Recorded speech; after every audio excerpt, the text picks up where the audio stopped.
You are now listening to MrGentleman Like That Podcast presents the Old School Show with Ken, aka MrGentleman, and the star Roddy Rod, where we talk anything old school. True.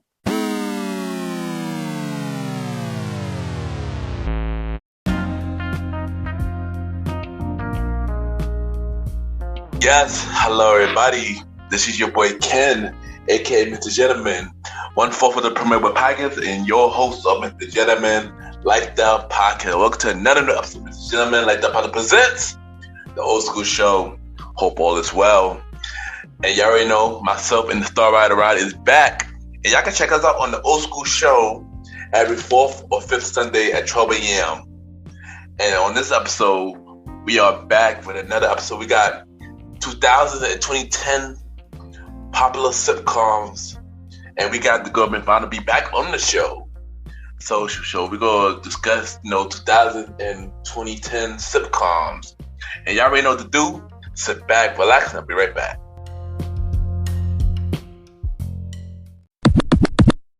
This is the star Roddy Rod, and you are now listening to MrGentleman Lifestyle Podcast.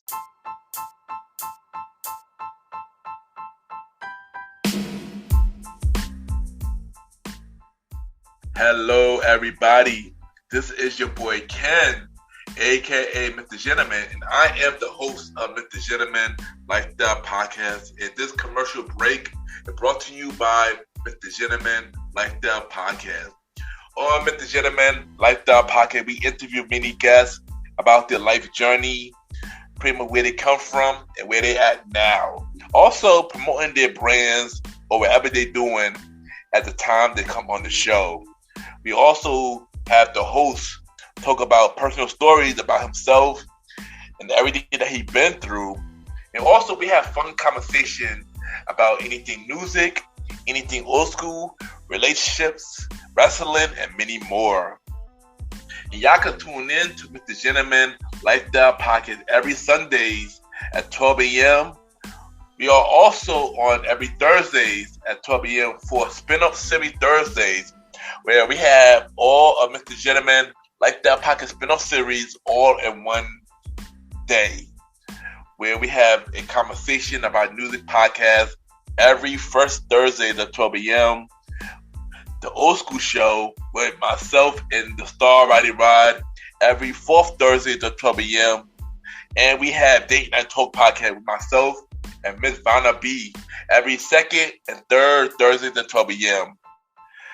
And y'all can tune in to MrGentleman Lifestyle Podcast on Anchor, Spotify, Apple Podcasts, iHeartRadio, Amazon Music, the Pods, and many more. Or y'all can check it out on the official website of MrGentleman Lifestyle Podcast, www.realmrgentlemanlifestylepodcast.com, www.realmrgentlemanlifestylepodcast.com. And tune in every Sundays and Thursdays at 12 a.m. for MrGentleman Lifestyle Podcast. Thank y'all for tuning in to this commercial break of MrGentleman Lifestyle Podcast. Back to your regularly scheduled program. Cheer!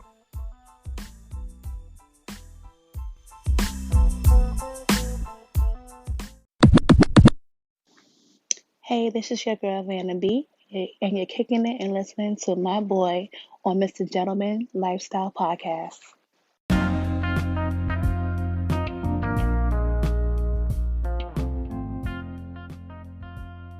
Yes, welcome back, everybody. Welcome back. And this is the Old School Show. And we back. Old School Show is back. Episode 2 for the Old School Show, season 2. And and we got my co-host, you already know, the star Roddy Rod in the building, you already know. Star, welcome to the Old School Show. Yes, this is the Old School Show. We talk anything old school. I'm here. Yes. What's going on, people? Yes, you already know. And of course, we got a special guest. She is a returning guest. She was just on the last episode where we talked about the 90s and the 80s and the 90s sitcom, and now she's back again talking about the 2000s and 2010s. Miss Vanna Bee, welcome back on the show. Hey, y'all. Yes. So we are back, and as I mentioned, we are talking about the 2000s and the 2010s sitcom. Trust me, it's nothing like the 80s and 90s. Trust me, nothing like the 80s and 90s. But but y'all already know I got my little trivia. Got my trivia. I only got my one trivia for today. So my question to y'all is, what was the longest 2000 sitcoms? What was the longest 2000 sitcom? The longest 2000 sitcom. Yeah. We don't have like A, B, or C choices. No. No, but there's two answers that could go with this though. Oh wow. Yeah. Damn. And I know both of them is on this list. Both of them. Oh, come on now. Hold on. Let me look at this list real quick. I get both of y'all two choices. Okay. Anyone of y'all could go first. When did it have to end? Does it matter when did it end? Like if it ended in 2010 or 2000? It don't matter. As long as it started in the 2000s. Let me look at this list again. There's two shows that ended in the 2010s. 2010s. Two of them ended in the 2010s. Yeah, two of them. I'm gonna go with either. I'm gonna go with Friends. Huh? Is Friends on here? Friends of the 90s, yo. Friends of the 90s. It's not The Office. That was on for a while, but then not. So it's not that. Nothing. I don't know. 2.5 Men. Huh? Was it 2.5 Men? That was on for a long time, but that's not the answer though. What about How I Met Your Mother? Nah. Okay, I give up then. Roddy, you got one more.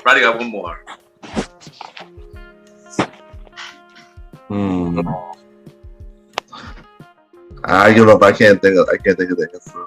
Go ahead. All right. So the answer is The Big Bang Theory. Oh shit! Yeah. That show was literally on. This show was literally on for like the longest. And the second show, they didn't count the show because this show was not in America. The show was in Canada. Degrassi. Oh yeah, because they had all like multiple generations after Drake. But the Drake generation, but the next generation was 14 seasons. Wow. Yeah, that was 14 seasons. So I didn't know that was so much. I didn't know it was that long. It was mad long, son. It was mad long. I didn't watch. Trust me. Oh, I literally caught up to the couple last seasons recently. I literally stopped after like 10. So just like everybody did. But what was your favorite sitcom for the 2000s and the 2010s? What was your favorite? And I could include this one too.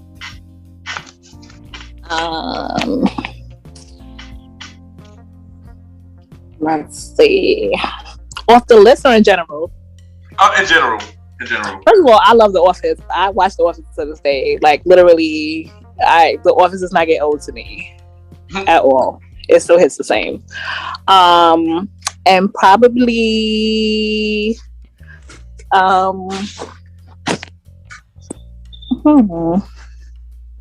But yeah, Bob's Burger still comes on. So I like Bob's Burger. That is my shit. Like, oh, excuse me. That is my show. Oh, you can curse. Yes, Bob's Burger, yes. What about you, Roddy?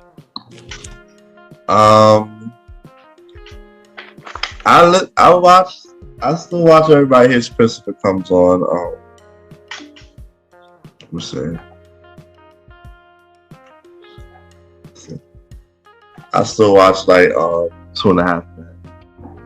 So those are like my favorites. Okay, nice. I know it's on TV. I watch it. Nice. I know for me on the 2000s, I'm gonna have to say Everybody Hates Chris, of course, and My Wife is Kids. for the 2000s, and of course the Grassy Accords, and the 2010s, Blackish, which still come on now. So yeah, Blackish. So yeah, so you already know now. Let's get to the show, y'all. So as we mentioned earlier, we talk about the 2000s, and I'm not gonna hold 2000s. They had a lot of shows, but at the same time, things changed in the 2000s. So we're gonna dive down. We're gonna talk about it. We're gonna start with one show which I feel did not get a proper ending to this day. Let's talk about Girlfriends. Handful of my girlfriends. My girlfriend. I will wait for somebody to so there you go. There you go. Come on mute. I love Girlfriends. I think that was our version of Sex and the City. It was. I loved it. I think that the characters were relatable. I think that how many seasons did it have? 8. I didn't do so I still watch it. I feel like I watched the episode like not too long ago. But yes, it's our black version of Sex and the City, and I'm obsessed with Sex and the City, so I love Girlfriends. I know when Girlfriends was on, I was watching the Girlfriends. I really liked the show. Of course, as a young man at the time, I didn't fully understand it, like that when it was on. I believe we were like in junior high, maybe, or high school, I guess. Yeah, but, junior high into high school. Yeah. And I didn't understand, but of course, when you watch it now, it hit completely different. you definitely understand everything. Because you can relate. The ladies can relate to it, And I guess I can relate to Wayne's character. I guess he was the only guy, oddly enough. But I like the Girlfriend as well, and it was a cool show. I gotta watch the final 2 seasons because I didn't really watch it like that. And yeah, I feel like they do the third ending because they ended this bad. It didn't even get it ended. It didn't get it ended. So that's the terrible part. But yeah. What about you, Roddy? I had almost the same feelings as you. It felt like I wasn't a big fan of Girlfriends because of the theme and what was going on. Like, it just didn't interest me like that. But when they started to give William a storyline with his girlfriend that he had at the time, it started to intrigue me to watch it more. And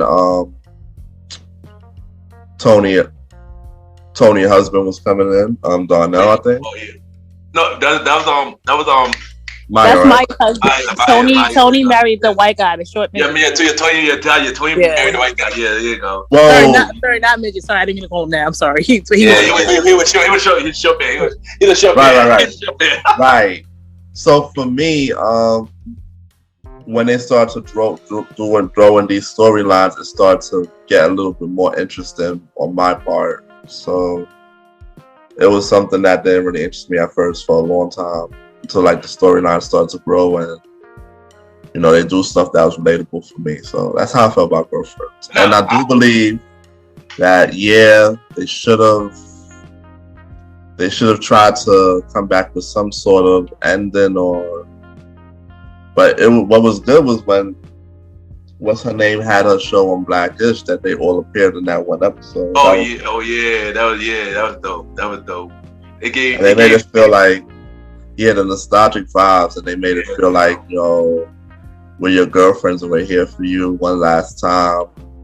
It would have been dope if they would have went somewhere and met William someplace or ran into him in a store or something. But it's funny because he appeared at the end of the episode. That's the funny part about he appeared at the end. Oh, he was? Yeah. Okay. Yeah. He was in the episode. I didn't realize that. Okay. I think he met with Dre though. I think if I try to remember the ending of the episode, but I'll probably find the clip because I didn't realize that part of the episode. I just know about the Jones found out. Yeah. So that's how I feel about Girlfriends. But I'm not gonna hold you. I do agree with you, Roddy. When you had a storyline, it did intrigue me a lot more as well. Of course, when Maya had the 2 guys, her husband and that side dude she was messing with at the time. Forgot his name. Oh yeah, he brought her to watch, and then and then Joan had to lie. Not for sorry to cut you off. Not for nothing. Like that show definitely shows you the ins and outs of female relationships. Yeah. Even when you're best friends and holding each other down, and you got a lot of girl codes. Yeah. A lot of girl codes in that show.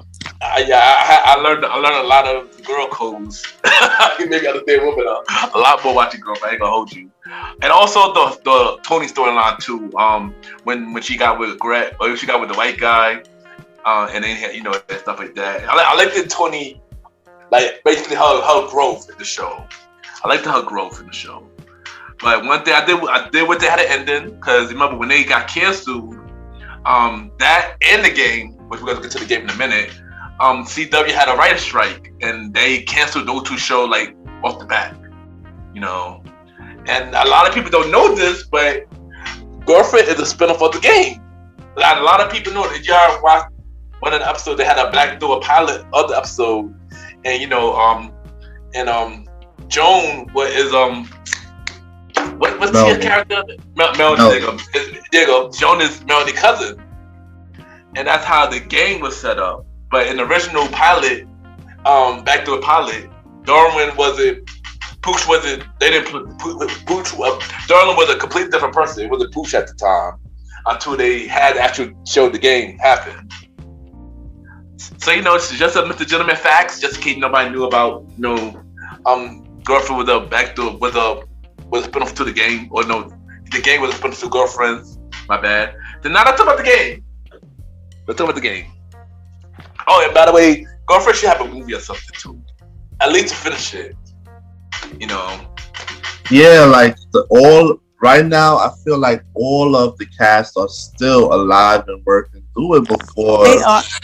Yeah, I think something happens. I know that it's hard to get people together when they have stay on shows and they're busy. But I know Charlamagne the God, he interviewed the cast, I want to say either a year ago or it had to be pre-pandemic. And they said that they are open to, either doing a movie or doing a season to close it. So, and because I think in real life, they're all still really, really cool and stuff. Yeah, they are. And the thing is now, Blackish about to end. So Tracy about to have more space to do things. They can focus on that. And my thing is, instead of the lady who made the Girlfriends, who made another spin for the game, y'all should have made another spin for Girlfriend, another revival for Girlfriend, a week for Girlfriend at least. Because the game had too many chances. Too many chances. Now with this whole streaming wars thing and everybody wanting the show, it's definitely a good lane to put the show on one of these streaming episodes for a season and end it the way like you said, or a TV movie like you said. It's definitely a lane right now for that open. I agree. I think most likely, since the game is on Panama right now, they could have Girlfriend on Panama as well. I feel like it's possible right now. It's very possible. Yeah, but let's talk about the game now. How you feel about the game? Who knows first? Who wants to go first? Anybody could go first. The game was cool. I haven't watched the reboot of it, just because I feel like certain shows, I don't want to call it a reboot, a continuation or whatever, certain shows don't need it, but I love the fact of the profiling, how they did for Melanie and Derwin and so on and so forth. Again, it was relatable in the sense of, the storylines. But it was a cool show. It did what it had to be done. The game, I love the game, man. I love the game, though. Of course, the first 3 seasons was dope.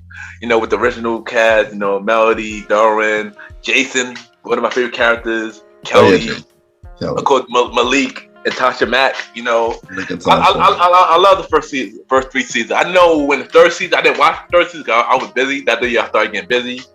But when I watched it, I was like, yo, this season is mad good. And then I heard it got canceled, with Girlfriends and everything else. Everybody Chris got lucky. Chris got lucky, but in a good way. But yeah, that writer's strike, it messed up all those shows. And then when we found out the game got revived on BET, I was happy about it. But let's say that part for a little later.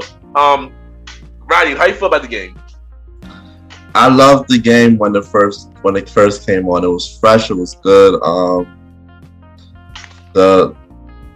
I still, when it was on CW, it was good. It was great, you know.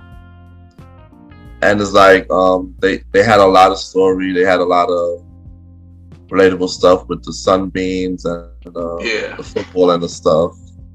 But like once the storyline with, because really when you first started the game, Melanie and Duran's storyline kind of ran the game. Yeah, it did. Then when that storyline kind of got shut down, it kind of like transferred to Jason and what's the wife's name? Kelly. There we go. It kind of transferred to Jason and Kelly Pitts, and then of course since we already knew who Tasha was and Malik, it was also like still running strong with them, but like after that it was missing a voice, so it felt like they just was doing a little bit too much on it when it went to BET.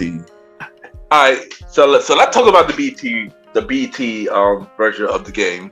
And I'm not gonna hold you. When I first heard about it, I was hyped to do it.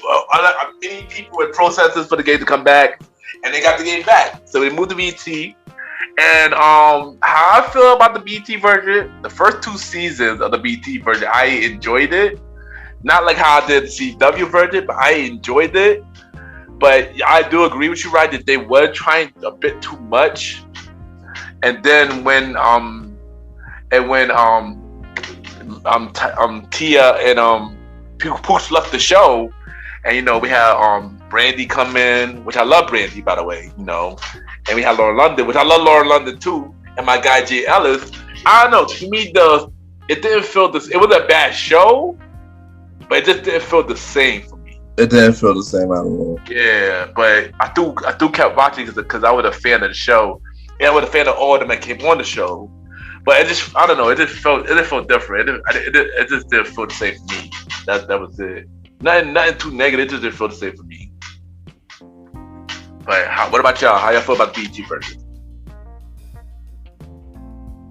Yeah, I believe I piggyback on what you saying too, because the BET version, it was something missing. It was like they was trying so hard because they like, okay, we got to revive the game. The game had this, the game had that, but it just wasn't hitting like the CW version. That's why the CW version was a better one. Yeah, and with adding the new characters, they try to spice it up and try to make a thing by like evolving the characters a little bit, but. No, I for a fan was watching out of the way, just like you. Here's the thing, like before Vanna speak, here's the thing, like they had the Empire effect. They had the Empire effect. I say they had the Empire effect because when the game became really big again, it became number 1 show BET for that night, for most of the seasons, and I guess the pressure was on them. So still perform the same way. Thank you. Yeah. So try to keep the same way, but I guess things change. I think as season change, I don't know. It just did for the. But when you add the way they was adding characters and the way they was writing the new characters, it was just like it was like they was messing with the baby. They was messing with the whole show. So it just was going in a whole different direction. That's how I felt about the BT version. Yeah. All right. What about you, Vanna? I'm sorry, what show are you speaking about? We're still talking about the game, but we're talking about when they went to BET. Yeah, it just seemed like something was. I think Roddy said it. Like something was missing. It was just like, okay, and I don't know how to properly say it. It got not ratchet. It just was like interesting. I mean, it still had that effect. You still watched it, but it just felt like something was missing, or maybe they tried to make it more, try to urbanize it more, or I don't know. That's definitely how I felt too. That's how I felt. That's why I mentioned the Empire effect, because when you had the number 1 show on TV and everybody watching, and y'all trying its best to spice it up even more to keep that momentum, but it still felt like something was missing, just like the latest season of Empire. Something was missing, but you were still watching. because you love the show. You're the fan of the show. That basically. If you're a diehard fan of a show, you'll ride it out. Exactly. No matter what. Exactly, exactly. And that's how I felt about the game. But as of now, we got another reboot for the game. Recently, that came on Panama Plus now, and I know Vanna already mentioned that she didn't watch it yet. But what about you, Roddy? I watched it. It's okay. It's just okay to me because they brought back Tasha and Malik, and they changed Brittany into a whole different black girl. Like they try to continue the story on, and now that it just has the two characters, of course, it's once again like something's missing. I feel like they're trying to keep it going just because, but it's not giving me that feeling. No matter what, like they're trying, but it's not giving me that feeling because it's now that they have new characters coming in and stuff. They got to build up these characters. They got to make sure that these characters have but the characters that's new will never compete to the veterans, as in, the chemistry that Derwin and Malik had, and of course Jason, and of course the Sunbeam Girls with Tasha, is a whole different feel. And to me, it's just like that's how I feel. I watched it. I watched like at least 5 episodes because they had 10, I believe. I think 10 or 8 or 10. It's and 10, okay. So far, it's like I kind of agree with you, Roddy. It's alright. It's definitely not the same. Of course they have to change Brittany because she's a grown woman now. So I guess, and they're supposed to do it like a time jump. So like a couple years later from the last that's what it seemed like too, because she's a whole adult.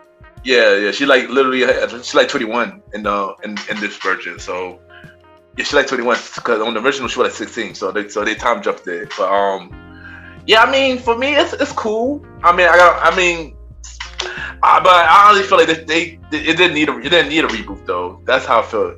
I feel the same way. I feel like they're doing it like a cash grab in a way. Yeah, honestly, for all that, y'all could have gave Girlfriend that spot instead of the game. That's how I feel.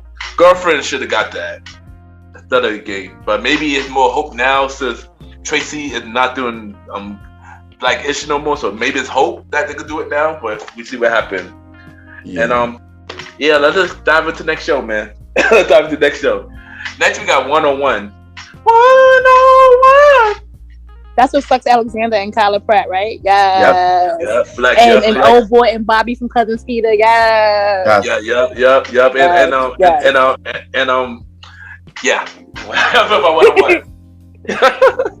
I love that show. I love the fact that you have Flex as a single father trying to figure life out, how to raise his daughter, him juggling his career and stuff. I love the dynamic between what was the main character's name? The daughter's name? Brianna. Brianna. Wow. Brianna. Yes. So I said Brianna, and like her best friend who was just loud and just and colorful and just Spirit has spirit. So yeah, I fucked with it. I liked it. I loved it. Well, first thing first, let's give Kyla Pratt some flowers, man. A lot of people been saying that lately. I have to say it here, Kyla Pratt, you are amazing. I already had a question for Kyla Pratt anyway, so I think Kyla Pratt is not in that age range, right? She my age. Yeah, she's definitely in our age group. Yes, she is. I agree. Yeah, she is. So basically, she just basically watched her whole life too. Go on. Yeah. But shout out to Kyla Pratt, man. She amazing. And she got tagged her under this episode so she can get her flowers. Definitely, man. She had another show we're gonna talk about with her later. So, but we're gonna say that for later. But yeah, 101. I enjoy 101. Dope show. I enjoyed it. I agree with you with Vanna with the Flex as a single father. Shout out to Flex. I still can't forgive you for the Michael Jackson movie, but shout out to Flex. We don't have to talk about that. But yeah, I love 101 though. It's a dope show. I did upset how season 5 was though. But other than that, yeah, I like 101 is a dope show. I like the concept of the show. I like how the show is going. And the thing about it, 101 supposed to have more seasons, but we'll get to that after Roddy speak. No. Right. Yeah, 101 was great. I was a big fan of 101. It didn't even matter, like from that lineup. Yeah.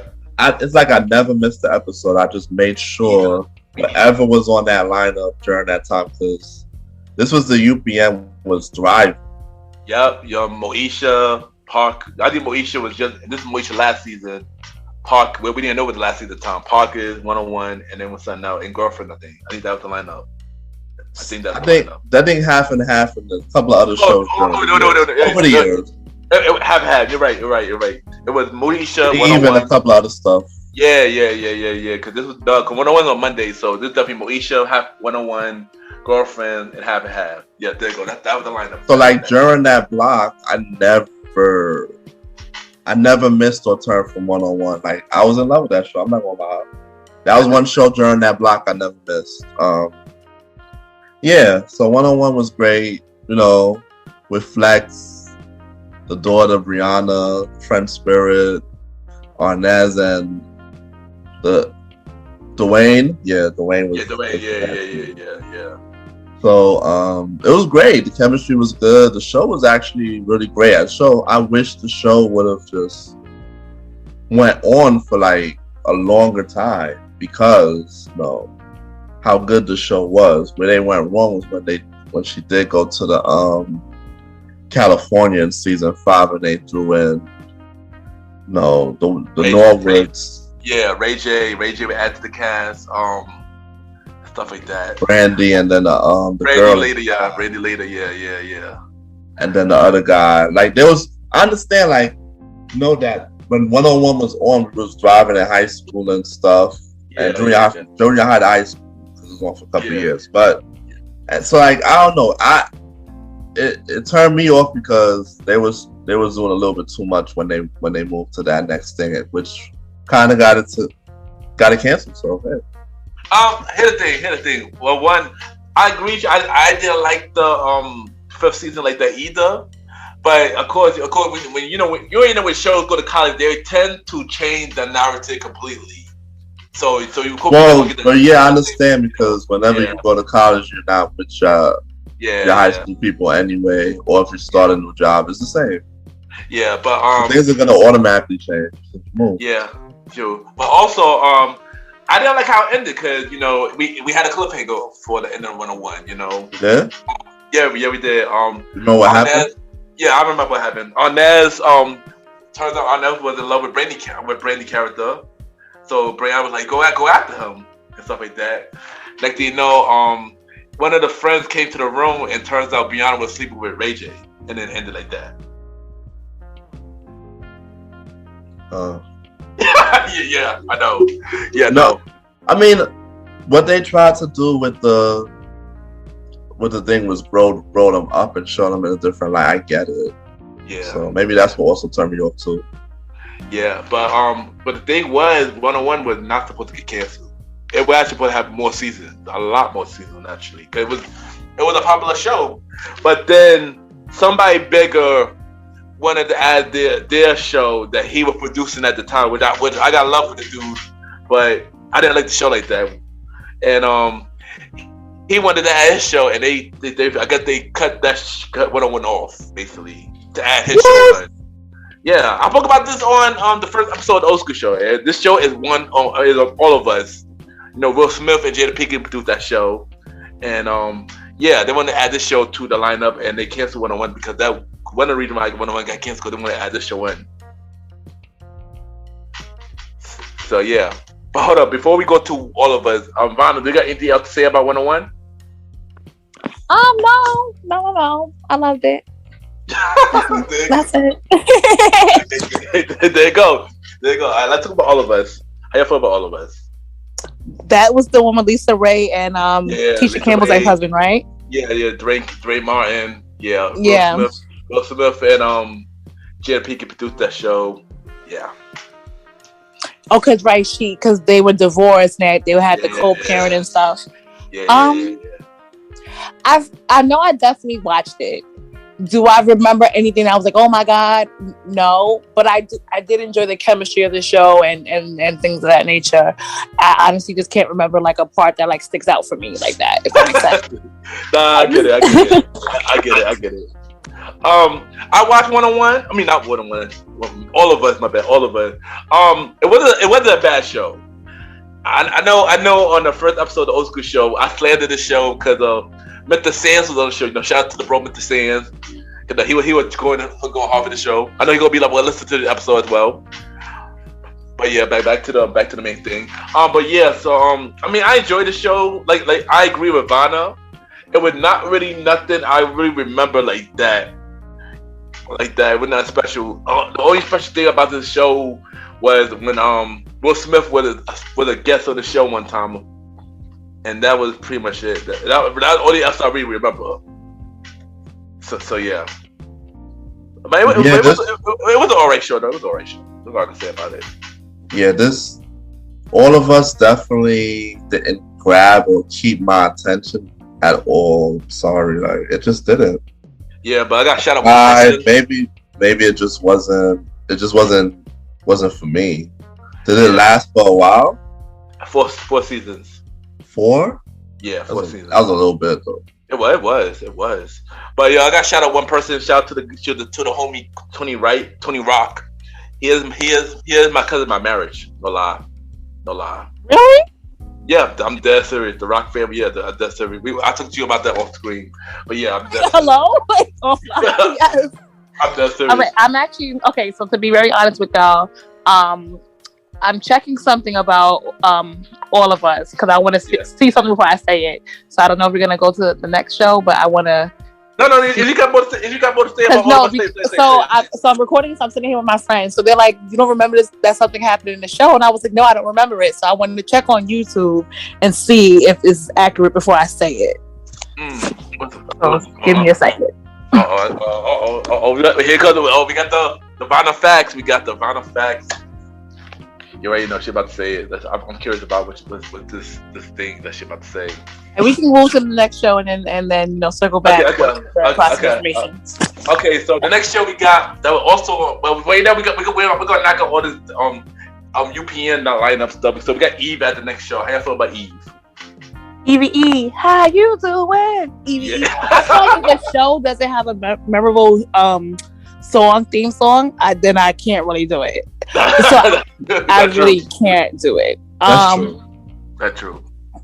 And that was also a show that just up and got canceled out of nowhere. Yeah. And it was just like, damn. And stuff. It did. And then also R.I.P. to Natalie. What's her name? Yeah. Natalie. Oh yeah. I can't remember her last name. But yeah, she was in that. Yeah.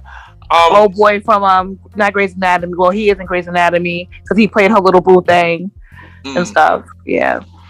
Yeah, crazy.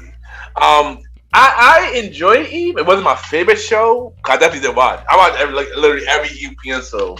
But I enjoyed Eve. It wasn't my favorite show.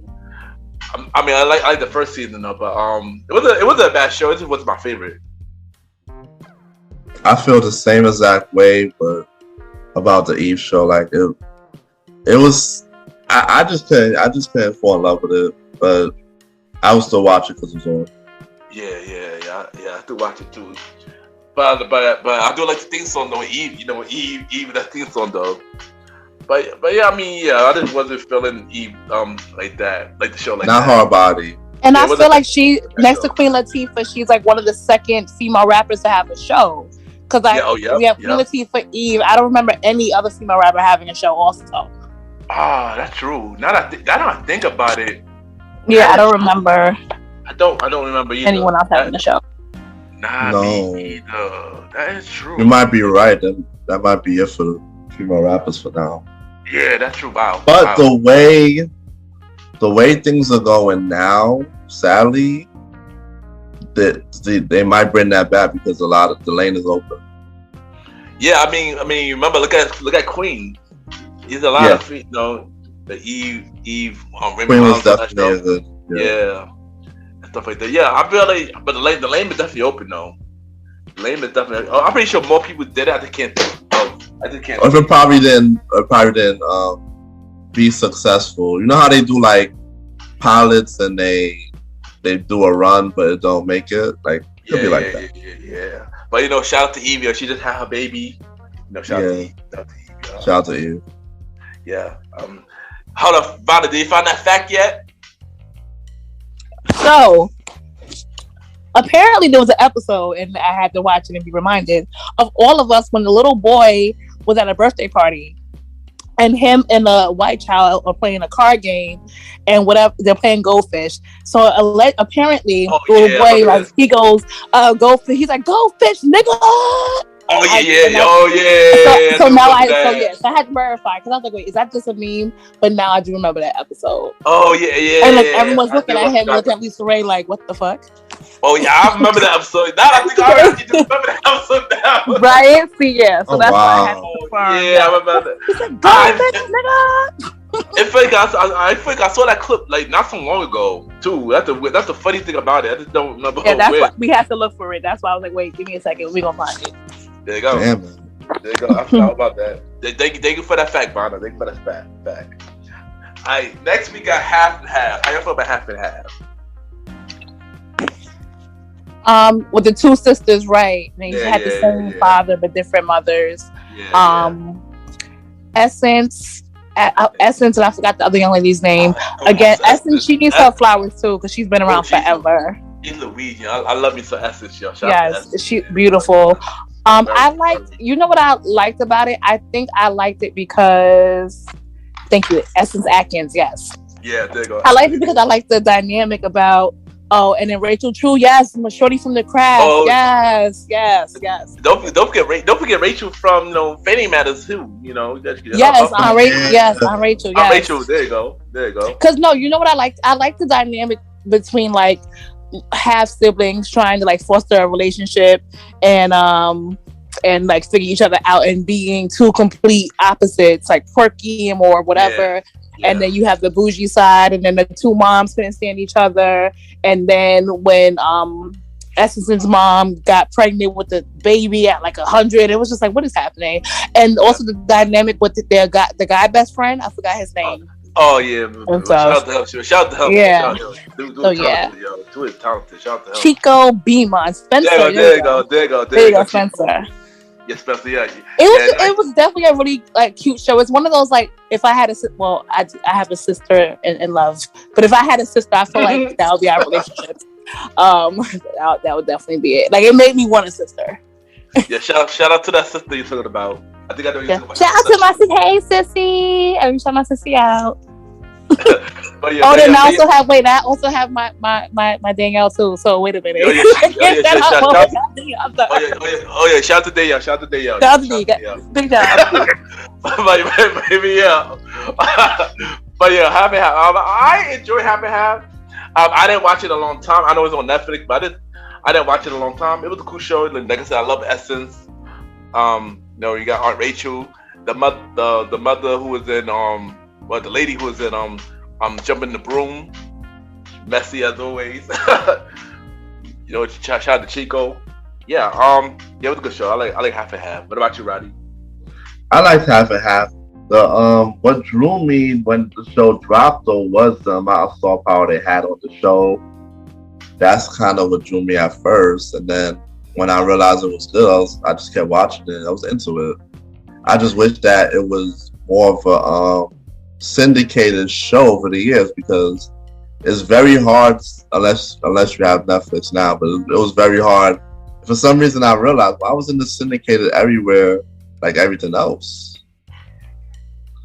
Yeah. How many seasons do they have? I want to say 3 or 4. If I'm not mistaken about it, if you could get that fact for me real quick. I think it's 3 seasons or 4. I think I'm gonna say 3 or 4. It's in between that length. So anybody else got something to say about half and half? Okay, I got it. 4 seasons, y'all. 4 seasons. Okay. I'm sorry. I try to be on my Googling stuff. No. Yeah, it was an alright show. I just wish it was a little bit more celebrated. Yeah, I mean, cool. Did they get canceled or was it ended? I think it got canceled. Yeah, I think it got canceled. I'm not 100. I feel like it got canceled. Yeah, I agree. Because it looked like a show that could have went on for a little bit more. Yeah. Here's the thing. You have to think about this. Because around this time, UPN was ending anyway. So got it. Yeah. Remember where UPN all the show was going? So so you remember girlfriend got moved to CW. Yeah, it was canceled. Because it was bought, right? Yeah, it was brought. Yeah. They merged. Yeah, because UPN. Because it wasn't a Earth. I forgot. Hold on. Let's see you. Yeah, because either they merged or they somebody. Yeah, it was replaced. Yeah, it was replaced by the CW. Yeah, yep, CW, yep. Yeah. Dang CW, man, and they making money now, and now CW getting brought now. I didn't know. Oh, it is. Yeah, they get brought. Well, once I get some more info on that, I'll let y'all know. But yeah, it's definitely getting brought. Yeah, so UPN wasn't actually black owned, but and so people did nickname it the Urban Network because majority of the sitcoms were black cast, and then once it got bought by the CW, then bye like we basically, and it took and CW took Girlfriends, and Everybody Hate Chris with them. So yeah. Cause remember, Everybody Hate Chris and Girlfriend on Okay, so hold on. So Half and Half got canceled. Okay, I got my extra Googling hands on. All right, Savannah fact of the day. Get it. So it was on WB's first draft lineup in March 2006, but the show ended production due to the CW's contractual agreement to resume shows like Reba, All of Us, and The Game. Got it. Yes. There you go. There you go. That's your Vanna fact of the day. Yeah, that's how the other. Cause that's how but good thing that the lineup also everybody Chris was on that lineup too, but they didn't get canceled. They ended, so that's good. But Chris Rock was smart. But we're gonna talk to everybody. Chris would get to it though. Next we got the Bernie Mac show. How y'all feel about the Bernie Mac show? R.I.P. Uncle Bernie. R.I.P. Uncle Bernie. Definitely, man. I love. Oh my god, I love that show. I love the show when he used to make the stand-up jokes about his nieces and nephews and Muggy cookies and shit. Oh yes, but but that show was hilarious, and I also feel like the Bernie Mac show talked about certain topics that was spoken about, but really into. So even like he was very transparent with I think his sister had an addiction, I believe. Yeah. And so just being transparent about having those conversations and raising, your nieces and nephews. And I remember Vanessa having, the whole, why am I dark skinned type of thing. And I loved it. And then baby girl that could do no wrong in Uncle Bernie's eyes. And then what the fuck? Uncle Bernie! Uncle Bernie! Yeah, but I definitely I think is it on Netflix? I don't think it's on Netflix. I know what it might be on Hulu. That's not Hulu. I feel like Hulu. Yeah, I feel like Hulu could be the choice. I think Hulu as well. Yeah, I think Hulu. The Bernie Mac show. I enjoyed Bernie Mac show. It was really funny. Jordan was my favorite character. He was funny, but Jordan was just funny, man. He was always into some shit. He was exactly. Uncle Bernie, can I go outside? Uncle Bernie, why Uncle Bernie? The Bernie Mac show was a funny show, man. I know when it was on air, I couldn't watch it because too much stuff was on. Too much stuff at the same time. It's hard when you put LD black shows at the same time. It's hard to watch one. So I had to watch Bernie Mac a little later. But it was it was a dope show. I enjoyed Bernie Mac though, man. Rest in peace to the legendary Bernie Mac, man. What about you, Roddy? For Bernie Mac show, I enjoyed it. It was an A+ for me.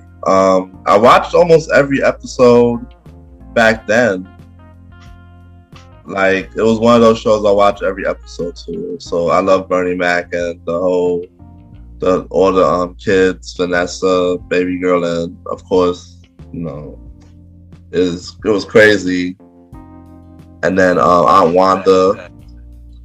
So it was a nice show. That's what I said. And the thing about the Bernie Mac show was funny that he only had low key cameos for people.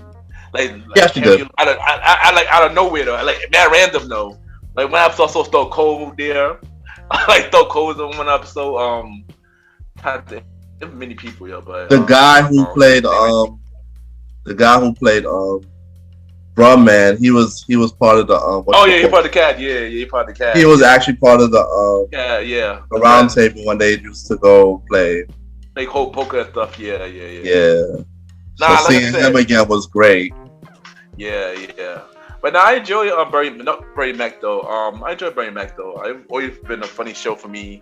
Like I said, Jordan, my favorite character, because he always made me laugh. He always enter some trouble. Yeah, Bernie Mac, Yeah, man, I enjoyed it, man. All right, next show we got, which this show also ended prematurely, but it had a good run, but it still ended prematurely in the last season. My Wife and Kids. How you feel about My Wife and Kids? Yo, Junior's big ass head.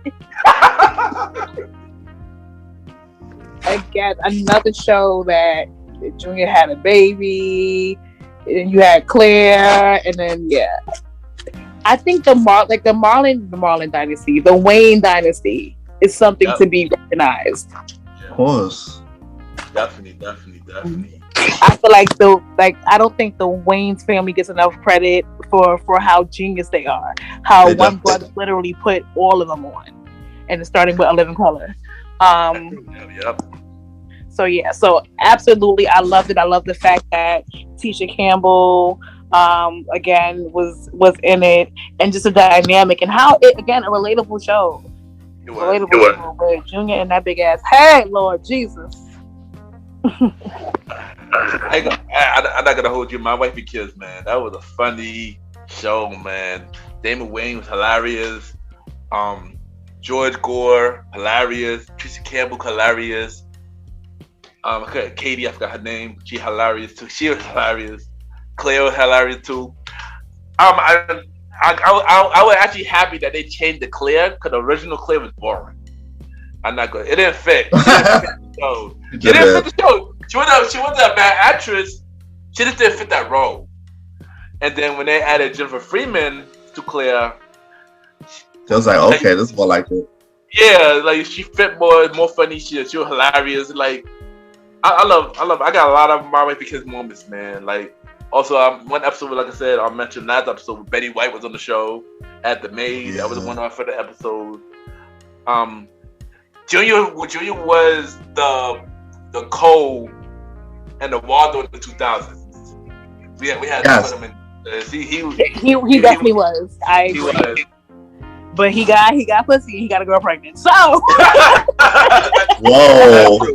That's true. He did. That's true though. He did get a girl pregnant. Sorry to be so transparent and stuff. But I like just to go back with the Claire thing. Like I like the fact that when they switched her, they tried to make a joke. They wrote a joke in about her. Like, yo, you okay? You don't look the same or something. I was like, yes, we realized. Yeah, I did the at least the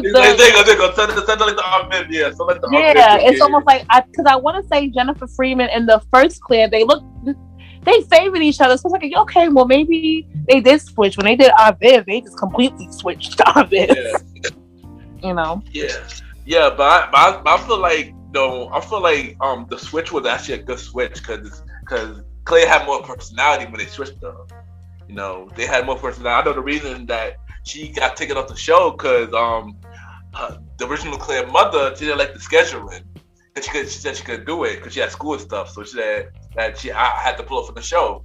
So that's how they made the replacements to that.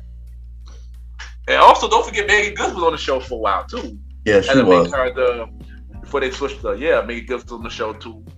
And before I continue, Roddy, how you feel about the show? My Wife and Kids was actually a funny show. I watched most of the season. I feel like it went on for a while though, right? 5 seasons. Oh, it felt longer than that, but it was very good of a show. Like they always kept you laughing. The stories, William was also being the next Colin, Waldo, and it was a very good show. They did their thing on My Wife and Kids. Nah, they did. And don't forget the homie. No, don't forget the homie Franklin, man. Don't forget Franklin, man. Oh yeah, that's Franklin. Isn't he the guy on All American now? Yeah, yes, he is. He's an All American right now. Yeah, he's an All American right now. And time flies, boy. Facts, yo. He's on All American. Katie has got a baby in real life now, and she also on a BT show when Gay People Play. Jeez, we old, yo. She's on there. Yeah, she's. Oh yeah, she is. I was watching Games People Play. That's her. Yeah, that's her. Yeah, that's her, man. That is her. Like we grow up with these people, and it's like when you see them on one show, and then you're like, wow, 5 to 10 or more years, you see this person on another show, like, but it's so long that you just don't recognize them because their body changed and they were child stars when they was on these other shows. Yeah, that's crazy. In fact, she got a kid too, so they're like, well, geez Louise, yo. We are old, yo.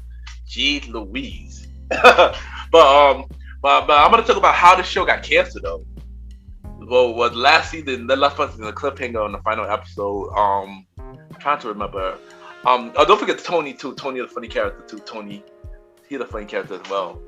I remember on the final episode that I believe Michael supposed to get his tooth tied, supposed to get something tied, so Jay won't get pregnant again. And Michael lied that he said, "Oh yeah, yes I got tied." Vasectomy, I probably said it wrong, but vasectomy, yeah, he supposed to get that have surgery on that, and he said nah. And next thing you know, in the end of the episode, Jay like, guess what? I'm pregnant. And then it ended like that. I was like, dang. So did that show get canceled? It got canceled, yeah. It got canceled. I don't remember why it got canceled though. But I don't remember what they. I wonder if the ratings dropped for that show. I hope not, man. Because that was a dope show. I mean, they could have at least had one more season or at least one more episode just to end that storyline up. The right way, right? The right way, yeah. But but I enjoy my wife and kids, man. Like I said, what Vanna said earlier, the Wayne dynasty, man. The Wayne created a legacy, man. And the fact that George Gore, he's a friend of the Wayne, so I believe that the Wayne helped him out get that role. So that's another thing. So that's dope. And yeah, because they had a spin-off show on BET for a little bit with the next with the younger generation, and George Gore was all in that show. Yeah, I know. Generation Waynes or something like that. Sadly, it got canceled after one season though. But yeah, yeah. Vanna, anything else you got to say? No, nope. There you go. All right, next show we got is the George Lopez show. You know what's funny? I think I watched that show. I watch the show more now because it's like on like not Nick at Night, but like on the late night than I did when it was actually on. And because I don't know if I thought it was corny when I was younger, but it actually is funny as hell now that I'm older. Like he's hilarious. Nah, I watched it when it was on because I think it came on right after My Wife and Kids. So I just started watching it. Oh, now Joe Luther, that show was hilarious, son. George was funny. His mother, the lady who played his mother, was funny. Oh yeah, she was. The lady that played his wife was a baddie. So yeah. I enjoyed the Joe Lopez show, man. I don't know if that ended. I think that ended, but yeah. Well, how you feel about Joe Lopez show, Roddy? I'm on the same thing with Vanna. It wasn't a show that I watched during the syndication run, but I picked it up later when they had the Nick at Night lineup and they was doing it on there. And it's not a bad show. It hits me a little differently, but after watching a couple episodes, I started to really get into it. If it was on and I was somewhere else, I'll watch it. Yeah, I'm not gonna lie, but I do agree with Vanna though. I did thought it was a little corny too, but I just started watching it. I'm like, yo, when it was on, I like, yo, I just. But you caught it while it was in syndication. Me and my sister caught it. Yeah, we did. We caught it when it was actually on the air though. And yeah, but either way, there was still. I do thought it was corny at first, but it was man funny though. I'm glad I caught it when it was on. I cannot. Well, I don't know where I can watch it now, so that's the thing.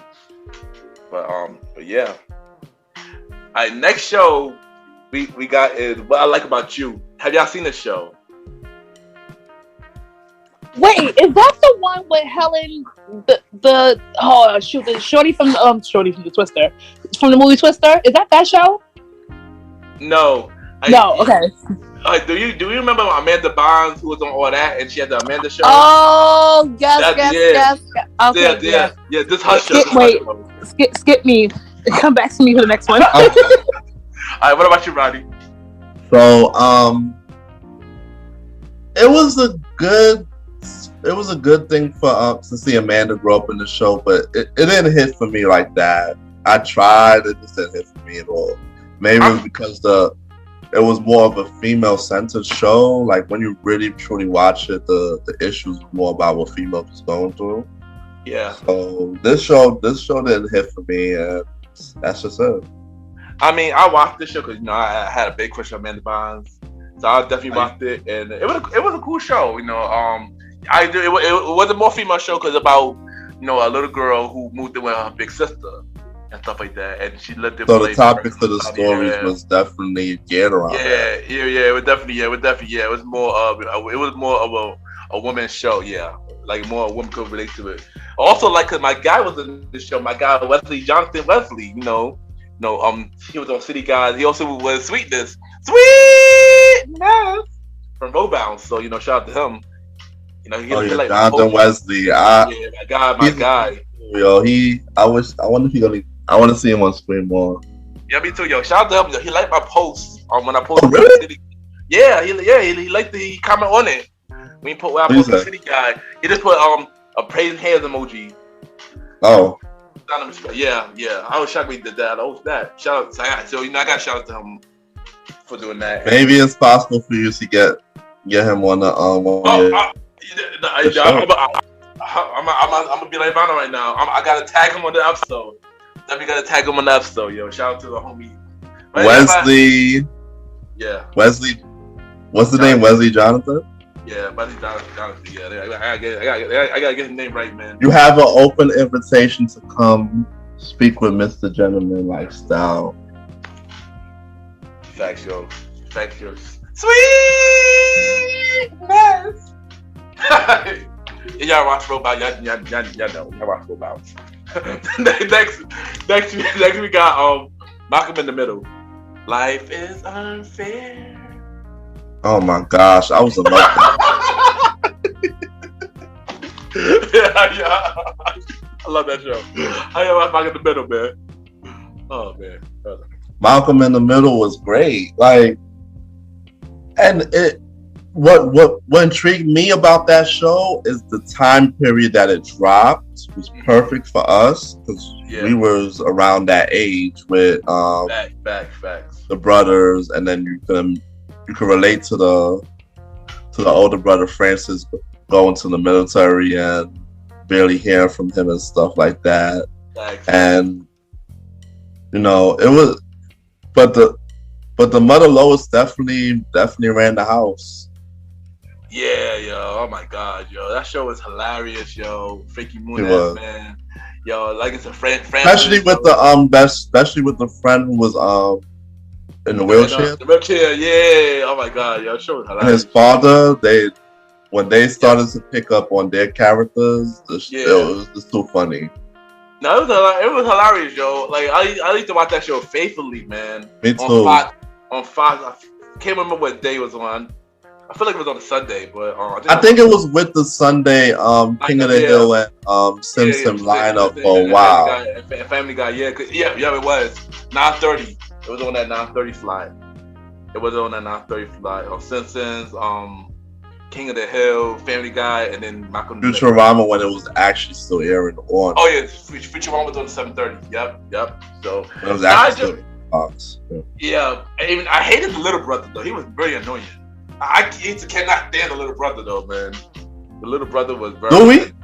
Yeah, Dewey. Yeah, Dewey. Yeah. He made the show funny though.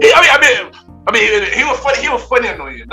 He was funny annoying. But I do hate it. But my favorite character wasn't Reese because he'll definitely try to get them in trouble. Oh my god, Reese was a fool, yo. Reese was a fool. He'd always get them in trouble no matter what. He'd be the one to get them in trouble the most. I definitely gotta watch Malcolm in the Middle now. I believe. I'm gonna say it's Hulu. I say Hulu. I could probably watch. It's possibly on Hulu. I was thinking Hulu, yeah. But Vanna, how you feel about Malcolm in the Middle? Life is unfair. Vanna. I'm sorry. I was trying to get mute. I'm sorry. So don't hate me, but I don't think I really watched Malcolm in the Middle like that. Dang. I guess there's certain shows that when they came out, I didn't watch them, but now if they come on like whatever channel I'm watching, or if it's on Hulu or something, or Roku, whatever, I might watch it. So again, I think I've seen things here and there, but I didn't watch it. I'm sorry. I'm wrong for that. No, I can hold you. This something you gotta watch. This is not funny. This is something you gotta watch. It's not funny, though. I'm pretty sure you'll be dying watching this. I'm not even gonna lie. You'll be dying watching this. But that's the show. I'm about to call him Frankie Moon. That's not his name. Frankie Moon. That is him, right? Yeah, that's him. Yeah. Okay, because it's crazy because random thought. He's actually in an episode. So one of my other favorite TV shows is Criminal Minds, and there was an episode that he was on. I'm like, I think that's the boy from Malcolm in the Middle, but I couldn't remember. So yeah, but I know his face. Oh, the thing about him around that time, the show. That actual role made him famous. He couldn't get away from being Malcolm in the Middle for a long time. A long time. And which is crazy because if you look up the episode of Criminal Minds that he's in, like that he tried to be like this crazy killer, and I'm like, sir, that's not you. So even though I didn't watch the show, when I was watching the episode of Criminal Minds, I'm like, this doesn't look right. It wasn't until he had to do like mad different stuff that people forgot that he was somebody other than Malcolm in the Middle. Yeah, I heard a rumor. I don't know if it's true. So I say this as rumor that apparently he lost his memory. I don't know how true that is. I heard rumors that he had short-term memory loss or something like that. But I don't know. He has a lot. That's what I heard, but I don't know. Wow. But I mean, that was a rumor. That I didn't say like confirmation because I don't know if it's true. But I heard something like that. But yeah. But yeah, man. I enjoyed Malcolm in the Middle. That was a dope show. I believe that ended correctly. It didn't get canceled. I know that for a fact. That definitely ended. Ended. Yeah, I enjoyed Malcolm in the Middle. All right, next show. Oh man, this show, man. Everybody, hey, Chris.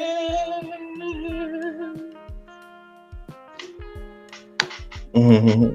There you go. How y'all feel about that? I know that's terrible. Which show? Everybody, hey. Oh, shout out to Terry Crews. Terry Crews. Oh man. Yeah. Yo, his character, Julius Rock was funny, man. Yes, and then also Trisha Arnold. Yeah, Tisha Arnold, and I'm so bad with names.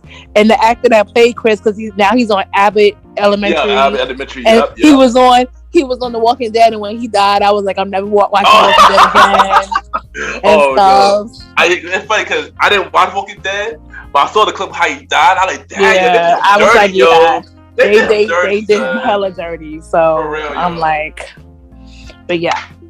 Again, another I just feel like that's another classic for the culture. Everybody hates Chris. No, it definitely was, yo. When I watched Everybody Hates Chris, I never miss an episode, yo. I never miss an episode. I used to love that show, man. I enjoy every character. They did every character right. Yeah. Shout out to Paige Hurd, man. She doing. She was on that show as well. I enjoy Everybody Hates Chris, yo. What about you, Roddy? I love Everybody Hates Chris. I watch every single episode, and I still watch it when it comes on. I don't care what I'm doing. If it's on TV, I'm watching it. My favorite, everything about Everybody Hates Chris, I love. The comedy, It was very, very, very funny, and the jokes. Oh my gosh! And of course, the storylines with Doc from the store, his boss. Yeah. And also the guy who kept saying, "Let me hold $1, little man." Oh yeah. Yeah. I know.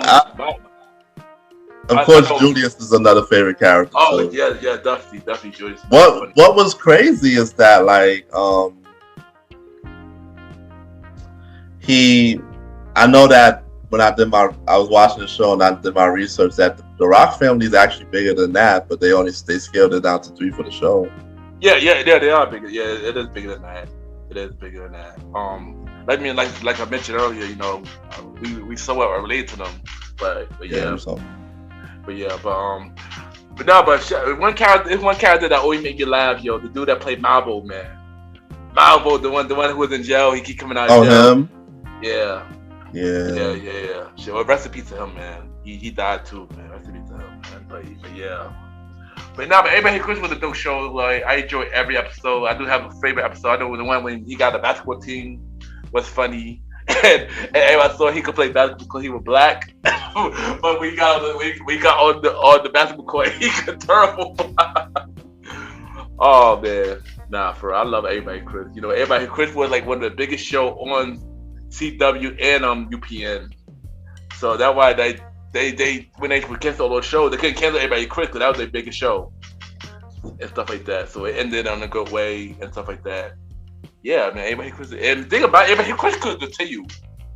Everybody Chris could have continued if they really wanted to, but Chris Rock was like, nah, yo, I ain't continuing that. I'm pretty sure he had a good storyline there. Yeah. I mean, I'll say that it could have continued if they really wanted to. He could have continued to make. He could have made more seasons if he wanted to, but he chose not to. Especially with everything going on with CW and stuff, and they canceling shows. He was smart to like, you know what? No, I'm gonna end it with this season, and that's it. You know. But yeah. But also, Roddy, yo, tell them about that fact about Everybody Chris about the theme song. So the theme song is a longer version to the theme song. Like you had the singers on it be like, everybody hates Chris. It was a whole thing. They just put that little bit, but the theme song's actually almost 2 minutes. So Tisha Arnold was in the interview and they said, "Oh, at least they took something from it. They didn't use the whole thing. So like the theme song you have now would have been totally different if they had went that route. There'd been an actual theme song with the lyrics and more. And Everybody Hates Chris. That's what they used at the end of the show. It'd have been longer. So yeah, it was the actual theme song that they had produced, but they never picked it up and used it. I heard that theme song. I wish they did use it. That would have been dope. I really wish they did use it. I mean, she was glad that they at least picked the Everybody Hates Chris part. Yeah. But Vanna, do you got anything else to say? No, I don't. I'm sorry, because I'm putting myself on mute so I can talk and stuff. No. I'm the multitasking queen over here. You are definitely though. You definitely are though. But next show we got That's So Raven. That's so Raven. You're the people I can see. What do you got to say about That's So Raven? You know what? Let's take a moment to salute Raven Simone. Cause she's been getting the bags before she was even alive. Like that girl made she gets the. He has she's so talented and smart and just amazing. So she needs to get more credit for that.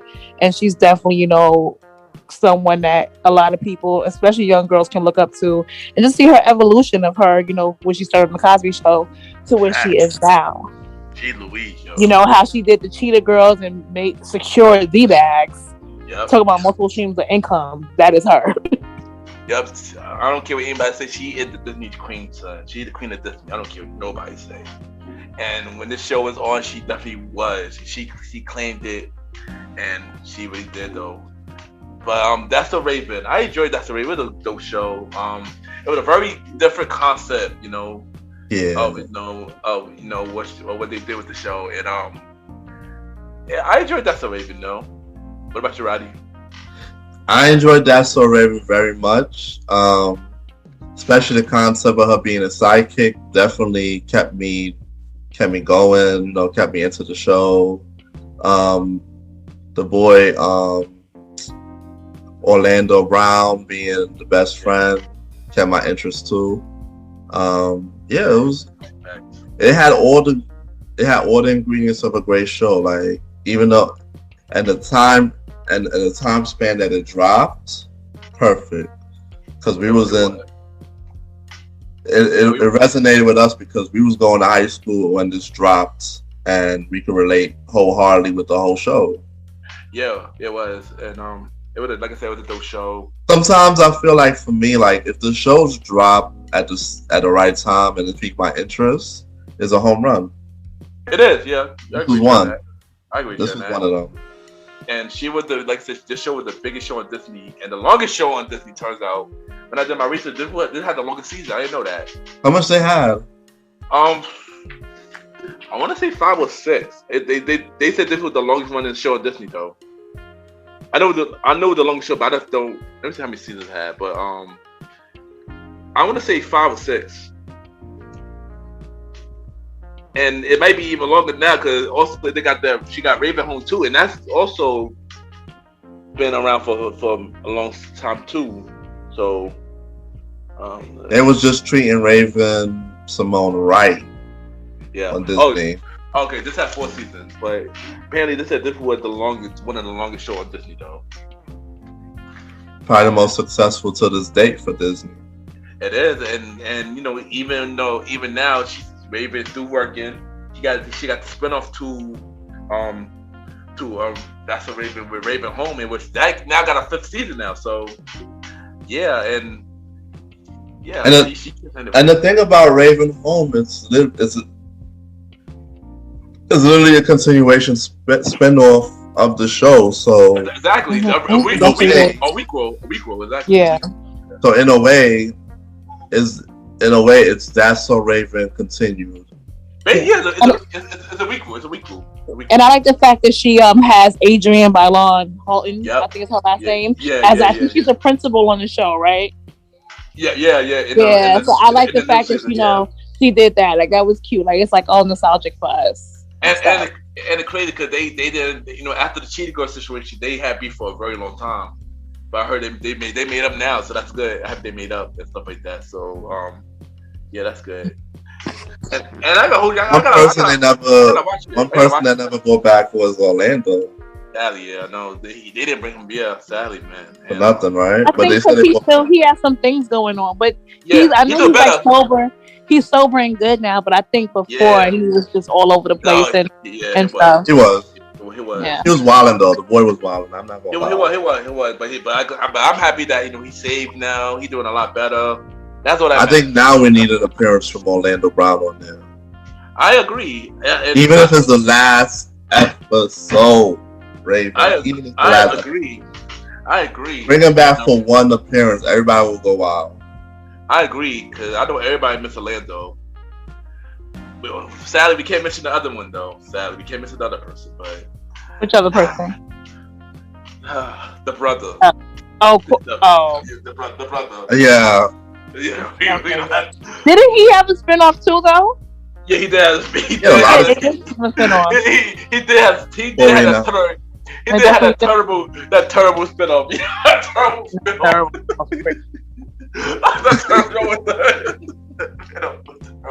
I can't. Oh my gosh! I saw one episode. I'm like, what is this? You just stopped watching entirely.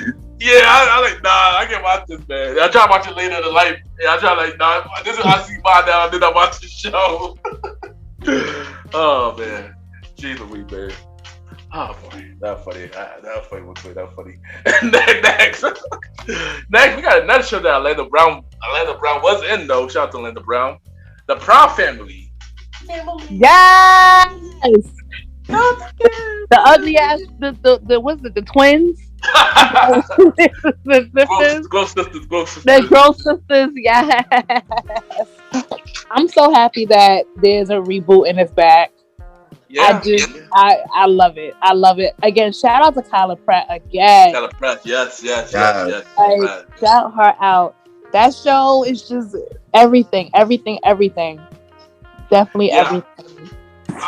I love the Proud Family. It was always a funny show, and I enjoyed it. And I'm happy that they brought it back.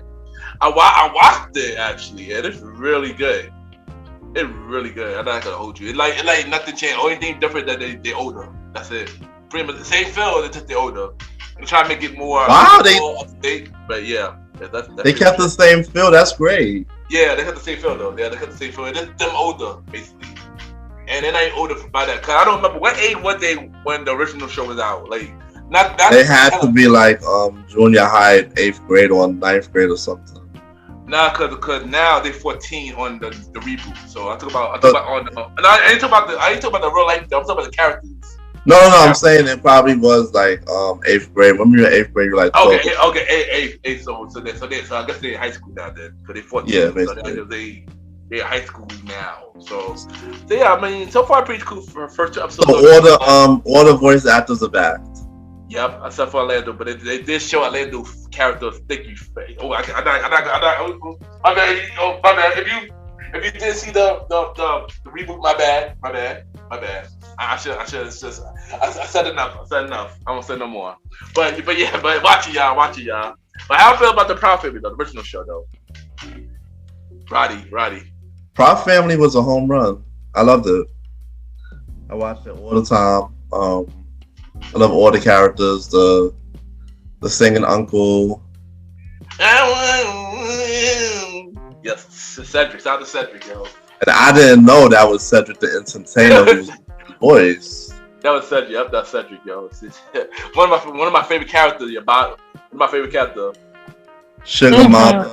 Sugar Mama. Yes. Oh, Sugar Mama reminds you of somebody. Sugar Mama. Yeah, Sugar Mama, man. Sugar Shout out to Destiny's Child and Solange for the theme song. Yeah, that's the theme song, of course. They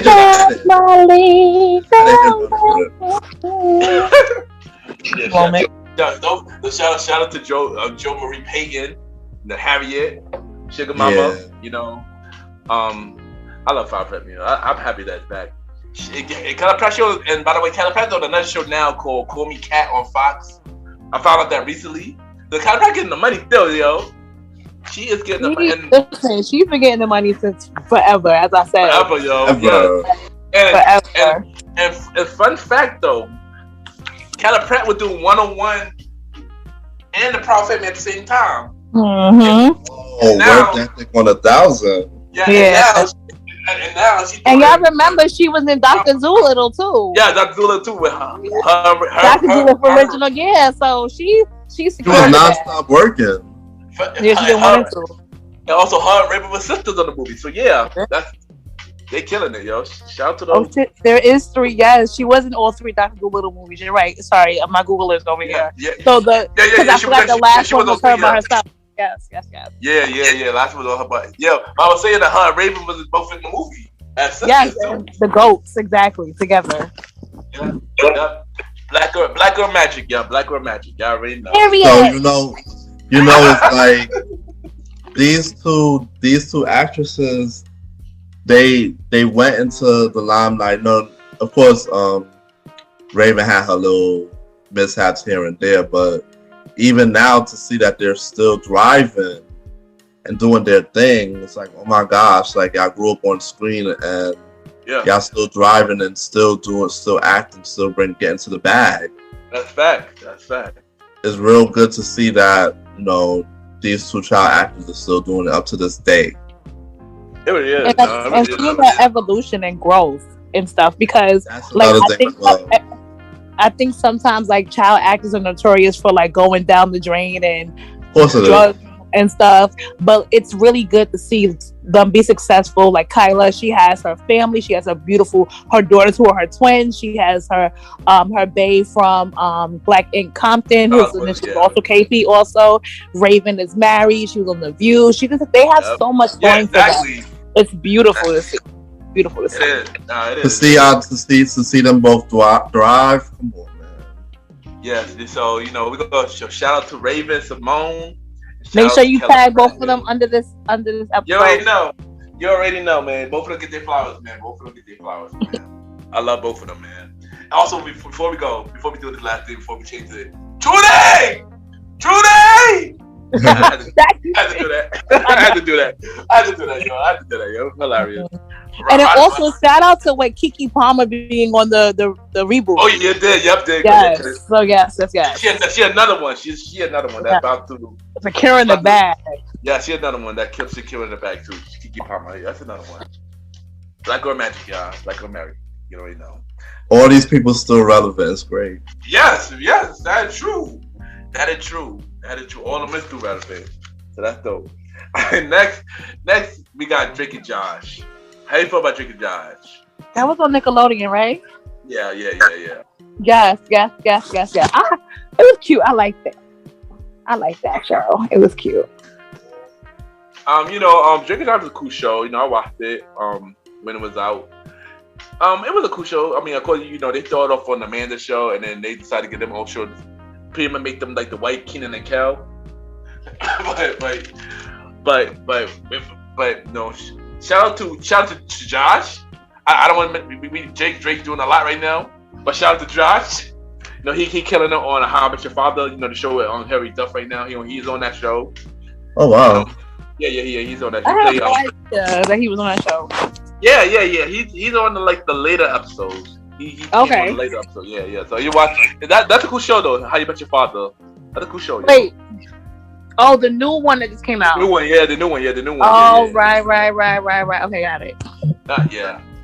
But yeah, yo. I'm mad we never got that reboot for that revival for Lizzie McGuire, but that's another topic for another day. But yeah, Drake and Josh is a cool show. I know, Roddy, you never watched the show, so we're gonna carry you on. Yeah. All right, next we got the Boondocks. Yeah, you over here giving these whole cheddar biscuits. Don't be how the cheddar biscuits, Grandma. Nigga, you. Oh, I can't say that. Let me tell you. I've been waiting for this moment. Listen, a pimp named Slick Back. Okay, Uncle Ruckus. The Trial of R. Kelly. Right, where can we salute to Regina King. Yes. Salute. Yes. She voices both boys. I remember when I first watched it, I thought she only voices one. She did both of them. I'm like, oh, man, I did not know she did both of them. I'm like, oh, shoot, she did both of them. And then, of course, we got a R.I.P. John Witherspoon pop. My God, John Witherspoon, man. Granddad, man. I remember the first episode I ever saw the Boondocks. I think I was in college. And one of my good friends, Lauren, it was guest host coming to dinner. And I have never cried and laughed so hard in my fucking life. And then I was like hooked after that. I know my first episode was the R. Kelly episode. That was my first episode. Was the R. Kelly episode, and y'all pretty much know what happened. The rest is history. So yeah, I'm a fan of Boondocks, man. I love that show. And the Luther Burger, y'all can't forget the Luther Burger. Oh yeah. When was it Grandpa opened up the restaurant and the Luther was on it? Oh yeah. I see. What was my favorite episode of Boondocks? What was my favorite episode? Now when Tom was singing as Usher. That was one of them, but that wasn't my favorite one though. I like that episode too though, but that wasn't my favorite. I think it was Think Me though. It was a Think Me episode, I believe, was my favorite. Wow. Yeah, I think it was Think Me episode. It probably another episode, but Boondocks, I love Boondocks as a whole, except for that last season. But yeah, I love Boondocks. The two, what's her name, Regina King voicing the two boys, and the personalities coming to life, Granddad, and the situations they used to get in. Facts. It was like there was also writing towards like real issues that was happening too, because they had it was a video of them like doing a like playing out a situation that happened with the nigga, with the teacher calling Riley a nigga and stuff. Yeah. And then there was another one with the fat boy. Oh, with the one that stole the car? Yeah, that was actually. Oh my god, because it was based off the real thing. I forgot. I felt like private or something. Yes. So when they started to do it all for that, it was like real thing, and it's like really crazy because like when they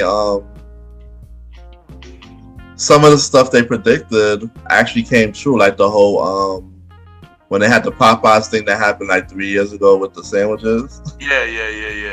Mm-hmm. And I think that show in South Park was good for predicting shit. And in the Simpsons. It was. They also predicted BT with Tyler Perry as well.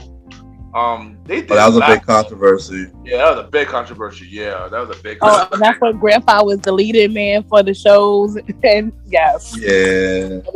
The Boondocks is a type of show that I can watch over and over again and never get tired of episodes. Never get tired of it. Ever. But you know, Boondocks was supposed to get a reboot, like a revival, but they recently canceled it. They recently said nah, not happening. But now without John Witherspoon, I know that they could replace him, but it wouldn't be the same. Of course not. I don't know if they. And again, I'm a big person that not every show needs a reboot. I know things just need to just be left as is. Yeah, no, I agree. I don't know, for Boondocks, I was curious about it though. And the thing about it, this was playing before John Witherspoon passed away though. So this was been playing for a very long time. But then they play a big dip once he did pass away and stuff like that.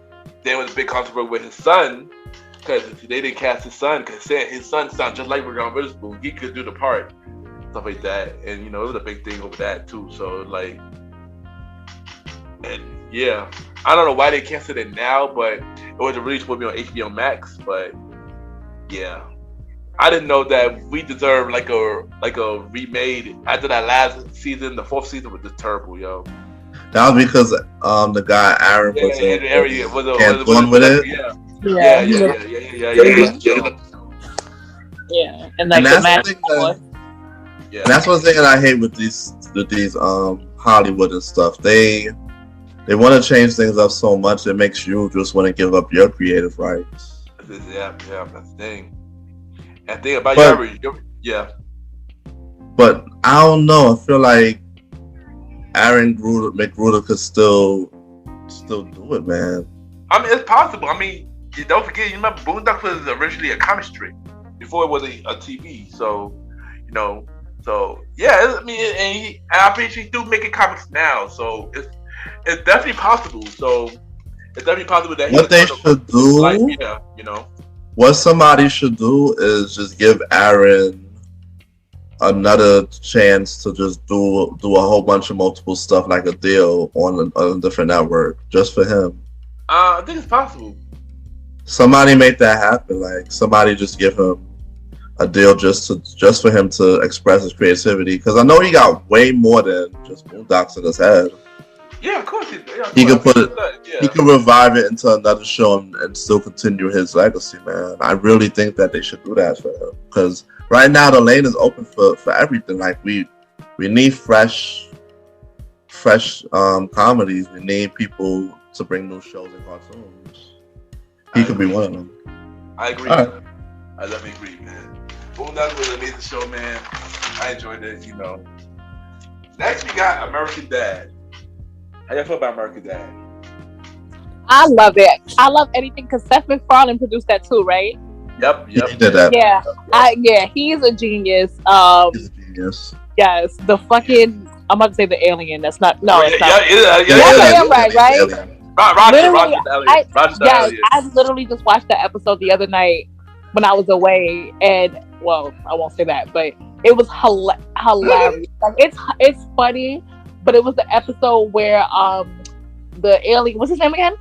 Roger thought he was in love with the bartender or the shorty at the store, but then come to find out he was in love with the daughter, and then got in love with the mother, and then you got the damn fish. Like the fish, like How is the fish is out of the fishbowl reading the book, and I'm like, this don't make no goddamn. What is happening? Stephen Fowler, you gotta ask Stephen Fowler about that, yo. No. You gotta ask Stephen Fowler about that. But his type of comedic comedy is just crazy because between that and the Family Guy, it's like, oh my god. This is that's something that you, like, those are shows you can watch sober, but if you watch it high, it's a whole other experience. Like, what the hell? American Dad has always been funny for me. I only enjoyed it. My favorite episode of American Dad was the Trap in the Closet episode. Trap in the cabinet, something like that. That was, and also Steve singing Keith Sweat, My Body. American Dad is a low-key hit, yo. It's a low-key hit. I'm not gonna hold you. It's a low-key hit. Yeah.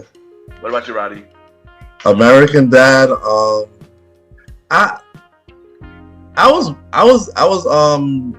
faithfully watching it early in the day, but then like these days, I don't keep up with it. But I just don't keep up with it now because they went to TBS, and then I don't have TBS. So yeah, TBS today is the home. And if you're not watching on the weekly, you could miss a lot of episodes. So it's not a show that I keep up with. Yeah, I can admit that.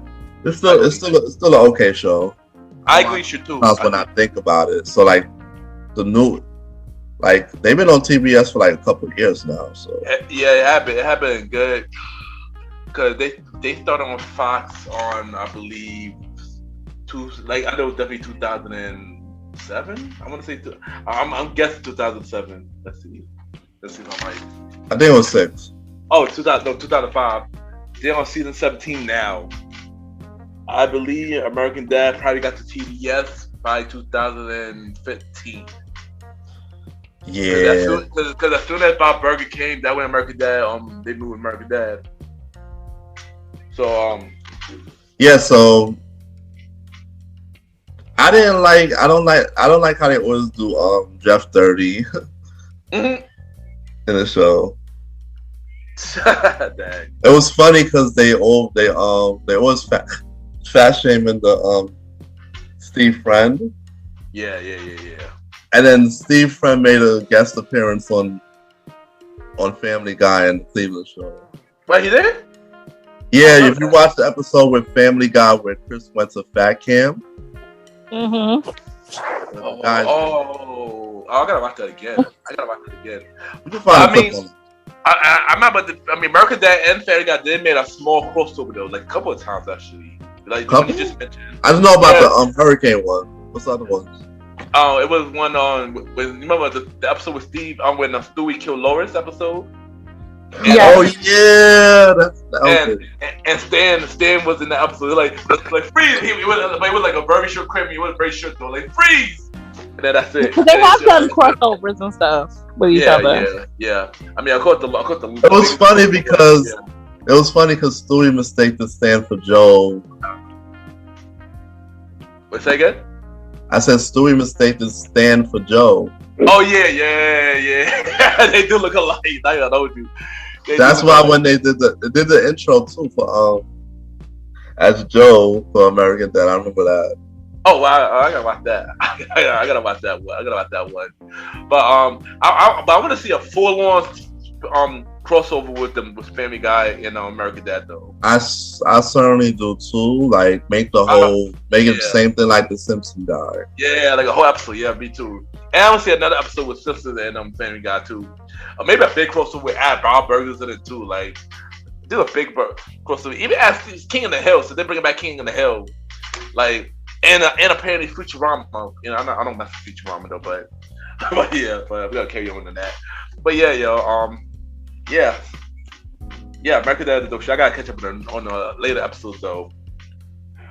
So how y'all feel about this show was on BT. Calvin Pratt was also on this show too. Calvin Pratt get money in the 2000s, yo. Let's Stay Together. Y'all remember the show Let's Stay Together? What? It sounds familiar. It was on BT. Who else was in it? Hold on, you know what? I'm gonna Google. Give me a second. I know a dude. I know this. My dude Christian Keys is in it. The dude that was on. He was on. The guy dude was on Sister. Oh, okay. Yes. Damn, I feel like, do I remember the show? Hold on. It came on after the game. When the game went to BT, it came on right after the game. Oh yeah, and old boy from the Tyler Perry movies, Jack K was in it. Kim was in it. Yeah. The second Aunt Viv was in it. Yeah. There you go. Yeah, let's stay together. Yeah. Honestly, I don't even remember it like that, so I'm not even going to try to speak on something like that. I don't know, but we can talk about it. All right, Roddy, say what you got to say about Let's Stay Together. Let's Stay Together. I liked it because it was bringing fresh characters and fresh situations. You know, the Kyla Pratt and the other girl being sisters and whatnot was the only thing that I vaguely remember the show because I don't think the show was on for too long. I think it got canceled, right? It did got canceled. It was on. I feel like it was on for like 3 or 4 seasons. I didn't even know it was on that long. I just caught it for like a few episodes. Oh, you probably caught it when Kyla Pratt was added into it. Yeah, that's when I caught it. Yeah, it only had 4 seasons. 4 seasons. There you go. Yeah. Oh, so it was off for a minute. It was. The thing that Kyla Pratt got added in season 3. Kyla Pratt got added to, I believe, season 3. She got added. And I watched Let's Stay Together. I ain't gonna hold you. This show was very slow. The first 2 seasons were very slow. Wow. When they added Kyla Pratt, though, it picked up a lot. It made it a lot more better. Made it more refreshing. It changed the show completely into something better. And I liked it. Let's Stay Together. Wow. Apparently, the main actor Burt Belasco, he played Charles. He passed away. Yeah, he did pass away. Yeah. I saw that. Wow. 2020. Yeah. In November 2020, he passed away. Wow. Yeah, he did. Yeah, I remember that. I didn't know about that. Yeah, he did pass away, man. It was a cool show, though. I liked it. It was a cool show, though. It was a cool but show. It wasn't really hitting that much because a lot of people were really into it. Yeah, a lot of people didn't like it. A lot of people did not like it. I'm not gonna hold you. I remember a lot of people did not like it. But then people started watching a lot more when they added Kyla Pratt, though. And then it ended the season after, right? Yeah, end of season 4. Yeah, end of season 4. But yeah, I don't think it did like bad though. It ended up in the clip though. But yeah. All right, next we got Entourage. Do y'all watch Entourage? It was on HBO, right? Yep. Did I have HBO around that time? I'm trying to think. That's what dictated about. I mean, you sure you watch the Sex of the City? Well, yeah, you're right. Yeah. But I mean, I could talk about it. I enjoyed Entourage. It was a dope show. It was like a male version of Sex and the City. It kind of was, but I enjoyed it. You know, my guy who played Proctor was on that show. It was a dope show. It was on a time. It was a long time since I watched it, though. A very long time since I watched it. Mm-hmm. Then of course they had the movie. Ronda Rousey. Oh yeah, I remember that. Yeah, it was a cool show. I enjoyed Entourage though. I wish I would live that life though. They go hold you. I would live that life. What about you, Vanna or Roddy? Definitely not. I didn't watch it. He said definitely not. It's crazy. Definitely not. Well, straight like that. Straight like that, Roddy. What about Roddy? You watched it? Or nah? No, it was produced by Mark Wahlberg. I didn't realize that. Yeah. Okay, yeah. I didn't realize that. Yeah, Mark Wahlberg. I forgot about that too. Mark Wahlberg. Yeah, another dope dynasty to be reckoned with, the Wahlberg family. But we'll say that for later. New Kids on the Block. Yeah, New Kids on the Block. Oh, because that's his brother. Donnie Wahlberg. Donnie Wahlberg. Yep. Also an actor now. Yep. Shout out to Blue Bloods. That's my show too. Oh wow, I didn't know that. Yeah. And their burgers are actually really good at the restaurant. I've had their burgers before. It's actually really good. I gotta try that. I gotta try that. I gotta try that. Yeah. Shame and plug. Shame and plug. Same plug, right? I thought there's one because there definitely was one at Coney Island. I don't know if it's still there. I haven't been to Coney Island in a long time. Yeah. Side note, here we go. Talk about it. But yeah, so I mean, I feel like I've probably seen clips and stuff of it. But again, I don't think I watched it like that. I think I was focused on other things, but I wasn't watching it like that. No, but it was a dope show though. It had 8 seasons. I started watching it. I didn't have HBO like that until later. I started watching when it was on season 5. Mm-hmm. So I started watching it. Yo, this is a good show. I keep hearing about it. You guys like, yo, y'all watch Entourage. So, I'm gonna watch it because I got HBO. And I watched it. Yo, I like this show. I'm like, wow, I can't watch it. I became a fan after that. But yeah, so Entourage, man. Would they have a revival? It might be possible, but who knows? Oh, they had a lot of cameos though. A lot, yeah. It's that type of show. It's a lot of cameos. I'm looking. So of course, Mark Wahlberg popped up. Mike Tyson, Steve Nash, T.I., David Spade, Bob Saget, R.I.P. Common, Warren Buffett. Kanye was on there. Yeah, a lot of people. Kanye, Kid Cudi was on there. Oh really? Yeah. Okay. Liam Neeson, Piers Moore. Okay. Maria Menounos. Okay. Mark Cuban. Okay. Yeah, it's mad people, yo. A lot of people. A lot of people, yo. A lot of people. Too much to name. Yeah, this is only some of their thing. I'm looking at it now. Facts. Yeah, check that shit. Entourage, man. I'm about to watch that now too. Thank you, Vanna. Now too. And that show is very, that show is very crazy. I ain't gonna hold you. That show is very crazy. I'm not gonna hold you. Next we got Modern Family. How you feel about Modern Family? I love that show. Oh my god. What's her name? Lord Jesus. I'm having the actress. Sofia Vergara. Yes. So yeah, that show is hilarious. It comes on USA now. So I have it's over. The whole show's over. No, but it comes on USA. The reboot. Yeah, the reruns come on. Yeah. And that show is hilarious. It is, yo. Is the little boy who was too grown for his own damn good. Love it though. I love it. Oh man. Modern Family. I didn't watch it when it was airing, but I did watch the rerun, like you said, when it come on USA and stuff like that. Yo, that show is very hilarious. Yo. Al Bundy's on there. Yes, and even like the way that, like the dynamics of the families and they talk about and how they handle things. It's just love it. I agree, man. I love that show. I need to watch that too, cause I watched Modern Family, but I need to watch like a lot more episodes though. I like Modern Family. I like how they the way they grew up too. Like, they started off like kids, and then they grew up on the later season. Like, I like stuff like that too. So, I like Modern Family is a dope show, man. All right, what about the 2 Tyler Perry shows, House of Pain and Meet the Browns? I love Meet the Browns. I love House of Pain. I am always here for Mr. Brown and his shenanigans. I'm here for the Payne family. Yeah, I love it. I feel like I know like a lot of people give Tyler Perry a lot of like slack, but he's also a smart man. Very smart. He is. Very smart. Despite everyone's like, well, he always wants to dress as a woman, so on and so forth.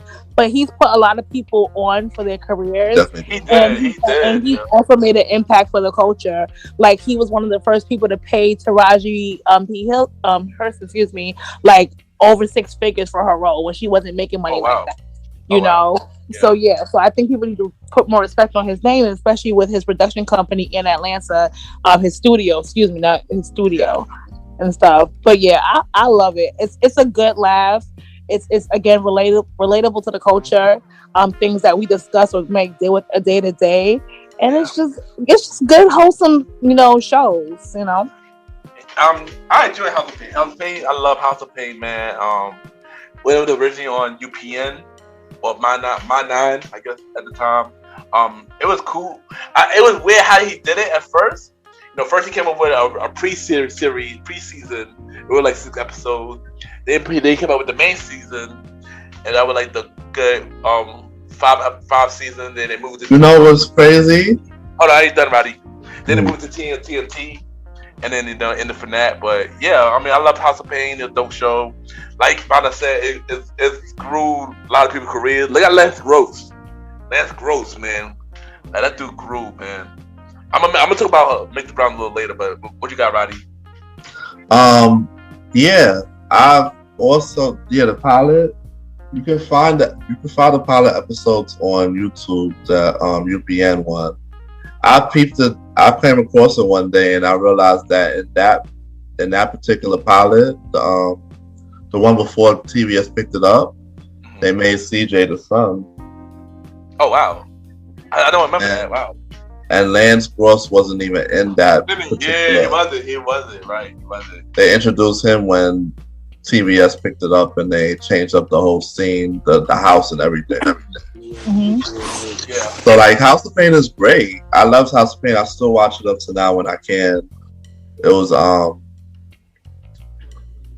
he did his thing, and now it's a little different because they have different storylines, but they can't squeeze everybody in. So it makes the show feel a little off when you're watching it. Yeah, for those that don't know, House of Pain was revised, and now they back on BT with newer seasons. So they're on season. Season 11 is coming back on March next month, sometime in March. Mm-hmm. And I knew it because the season finale was crazy, and I was like, what is happening? Oh my god, what is happening? Exactly, me too, yo. I was like, oh my god, what happened? I know Roddy. I don't think Roddy's seen the finale yet. I've seen the finale now. Oh, you listened? Okay, you listened. Okay. Oh, you have seen it, so you're okay. Good. Okay. I'm nervous. I feel like I'm about to be crying. I don't want to go through this. Yeah, yo. The ending was too crazy, son. I was like, yo, what? That cliffhanger. The way Tyler Perry does his shows with these cliffhangers. Yeah, he's the king of that. Yeah, thank you about it. I agree. He's the king of that. He will have so much stuff happening at one time, so you don't know what the result will be back. You just have to watch, because you can think one thing is the total opposite when they come back. I agree. And it's always like that. Like, even for his other shows, you would think something happened to one character, something totally opposite happened to somebody else. Because I think if y'all haven't watched it, I'm sorry, but even the season finale is like Calvin's. No, not Calvin. The son. No, Malik. Malik, thank you. Malik's about to have the baby, and then something with the plane that old girl's on. It's like, what? Yeah, that got me off guard too with the plane. We knew that baby was coming. We knew that baby coming, but that plane was like the one thing that shocked me the most. Like, oh man, hope she's alright, man. Exactly. We gotta find out like in another couple of weeks to find out. You know, I heard they moved to a new night. They moved to Wednesdays. Yeah, they moved to Wednesdays, and Meet the Brown. I enjoyed Meet the Brown. It was cool. Meet the Brown was cool. It wasn't my favorite show. Then, like Vanna said, that Meet the Brown with his shenanigans, funny stuff like that. I liked the latest season when they added Arnaz and then to the show as well. It was cool. And I like Meet the Brown. But sadly, I can't fully get into Assisted Living though. I cannot get into Assisted Living. I try my best to. Never seen Assisted Living ever. Yeah. Wow. That's kind of not even the ones. I've never seen it. I watched season 1, but I just couldn't get into it. It's kind of a spin-off to Meet the Brown, but not really a spin-off to Meet the Brown. But it's totally different because you're just taking two cast members. Basically. But I couldn't get into Sister Living. I'm not gonna hold you. I still can't get into it either. Sister Living definitely not something for me. Meet the Brown when it was airing. Yeah. It was, to me, it was extremely funny. Of course, when they changed up a lot of the storylines, it kept me intrigued. Yeah. But it wasn't something like, I would watch on my own now. Like, even if it's just one of them shows, let's say you're somewhere and a doctor's office sign is on, you're watching. That's how I feel about the show. And that's a good point. Right? Good point. Yeah. Meet Brown. Yeah.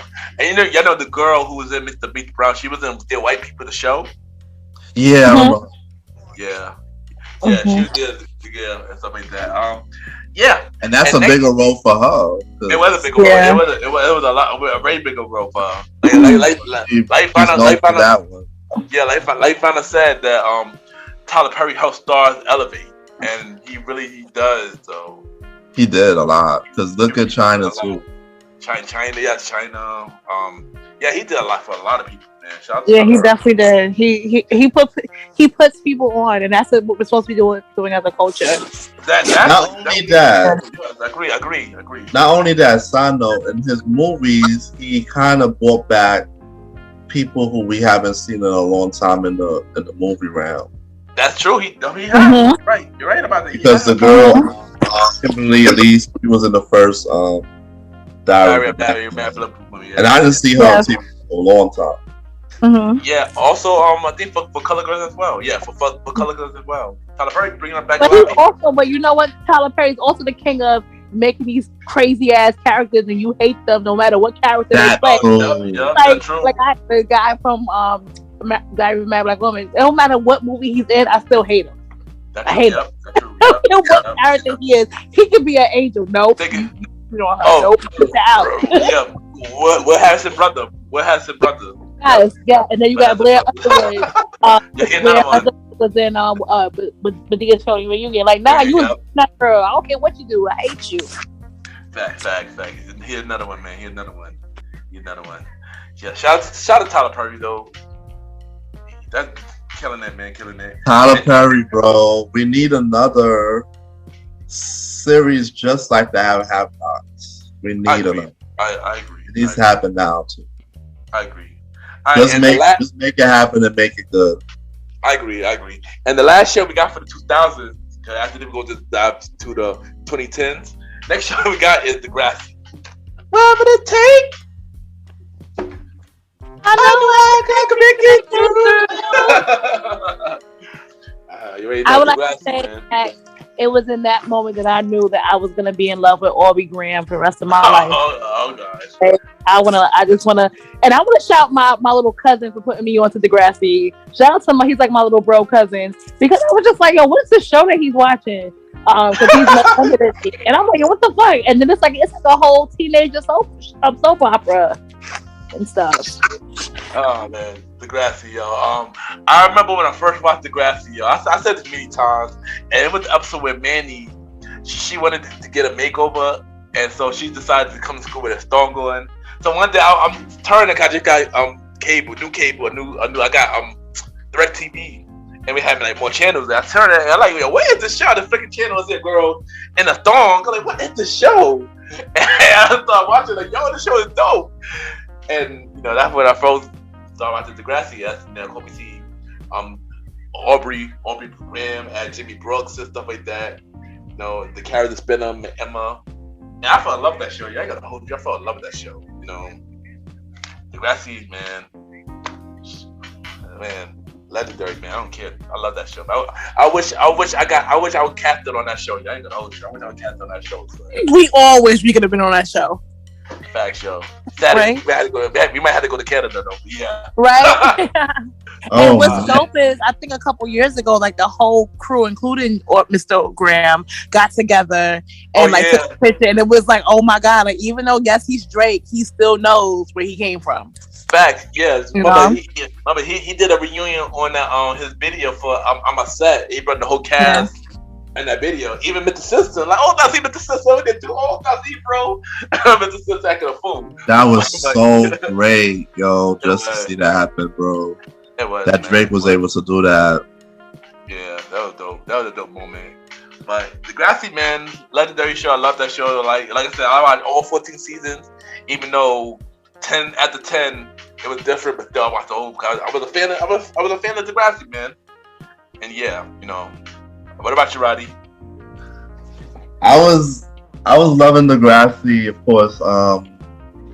Only for the seasons with the familiar cast.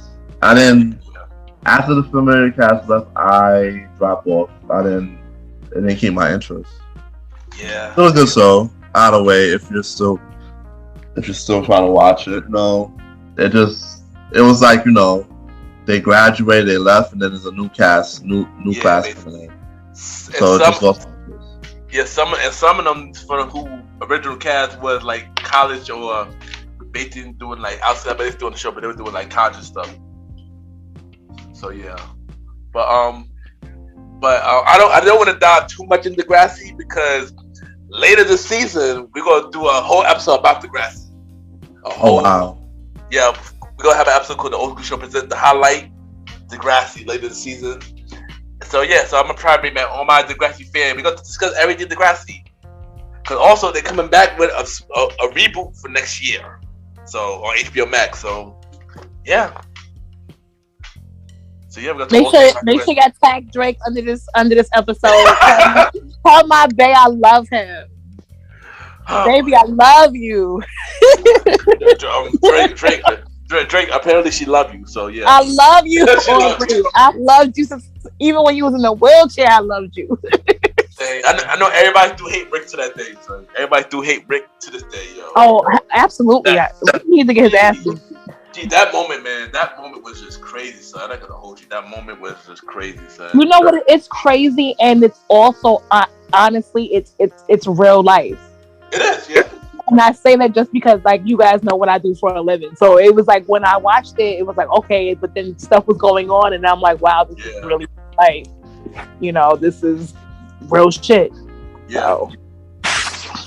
Literally, everything that happened, man, that's so crazy. But like I said, we're gonna dive more into that. We're talk about this Degrassi episode. Hopefully, bring Vanna back for this episode as well.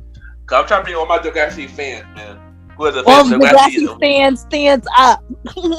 Yes, Degrassi, definitely. So we're gonna dive into 2010s, y'all.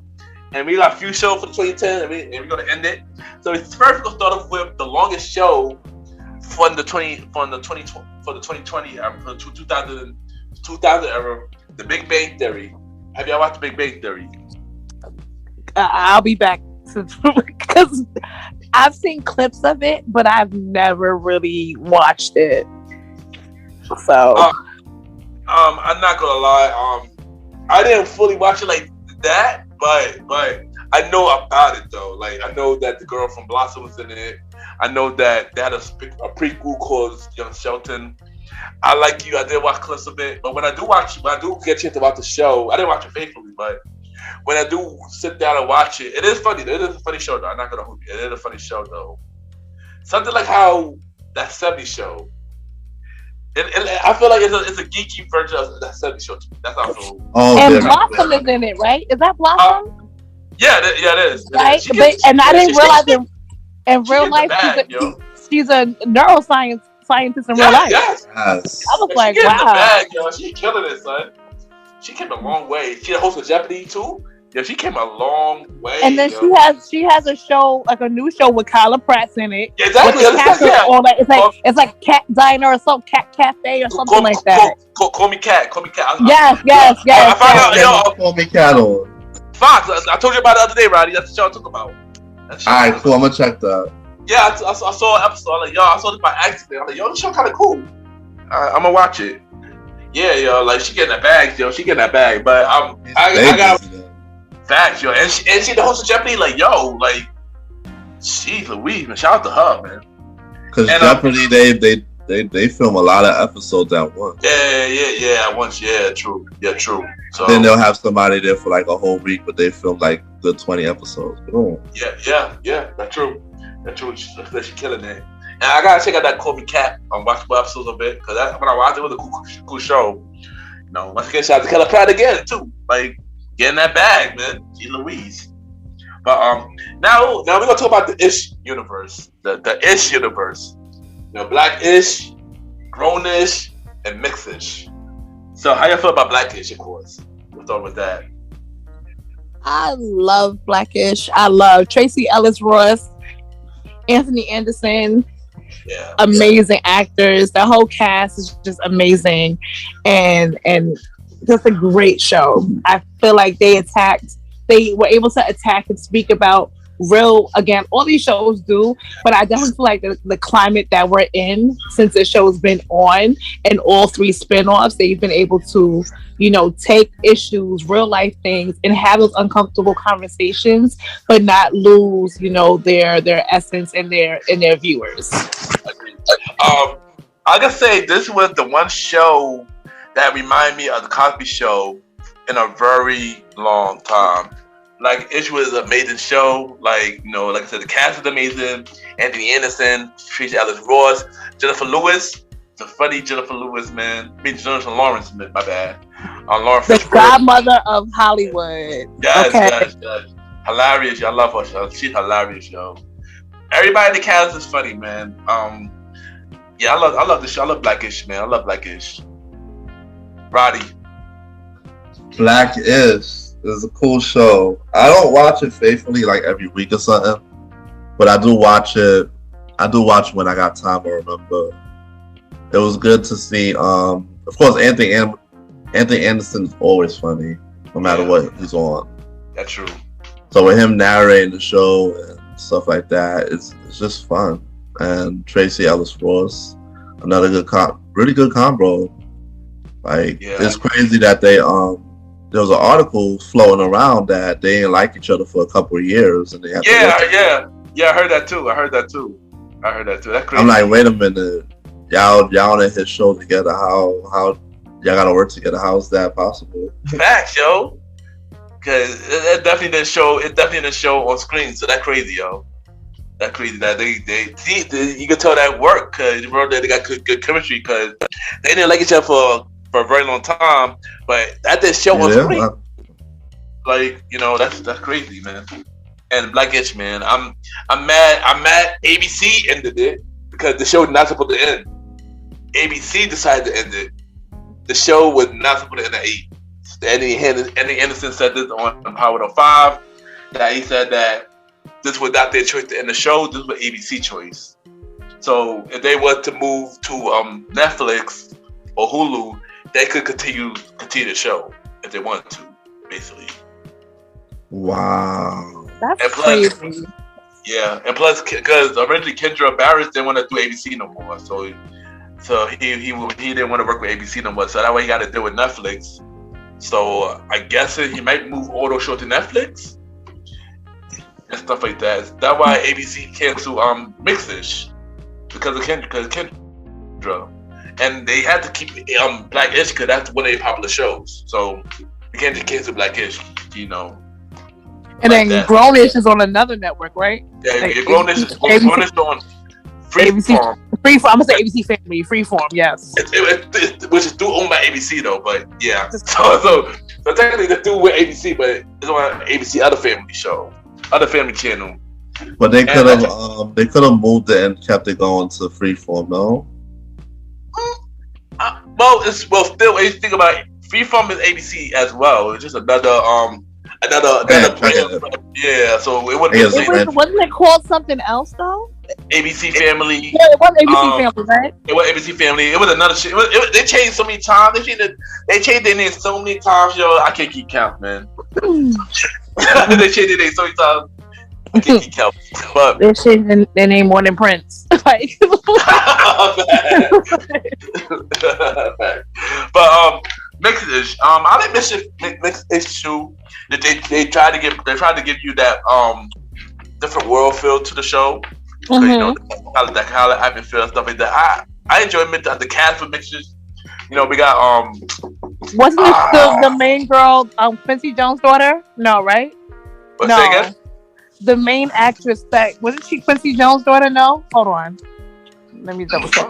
Oh no, I don't know. Tika on Mixed-ish? No, it was Tika something, right? I'm thinking about somebody else then. I'm talking about Grownish. I'm talking about Grownish right now. Oh, Grownish. Yeah. Okay, so I'm talking about. Okay.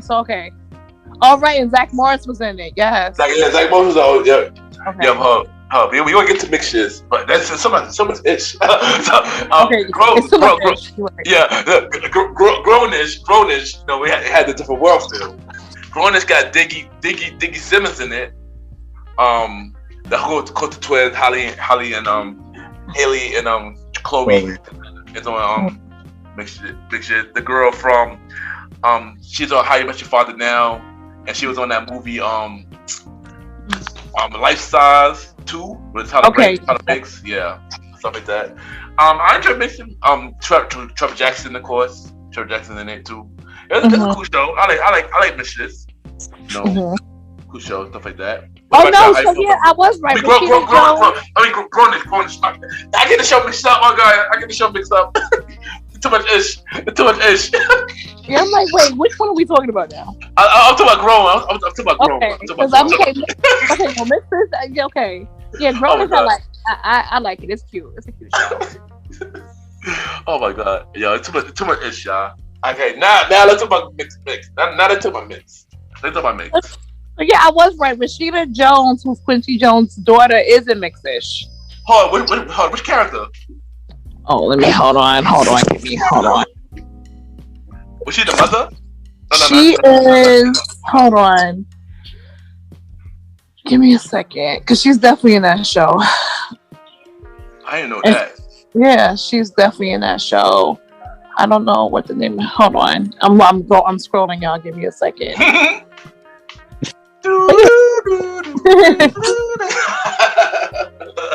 had to do that. Yeah, funny. But while Vanna looking mix, I liked the mix. It was cool. I wish they didn't cancel it because I feel like it was more to the story. It could have lasted a lot more. So longer. Yeah, I'm going when she did play the mother, because I'm trying to get the name of her actual character that she played, but she definitely is in that show.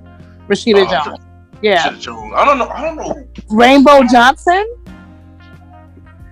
It's the daughter. Okay, she's yeah. The daughter. That's the daughter.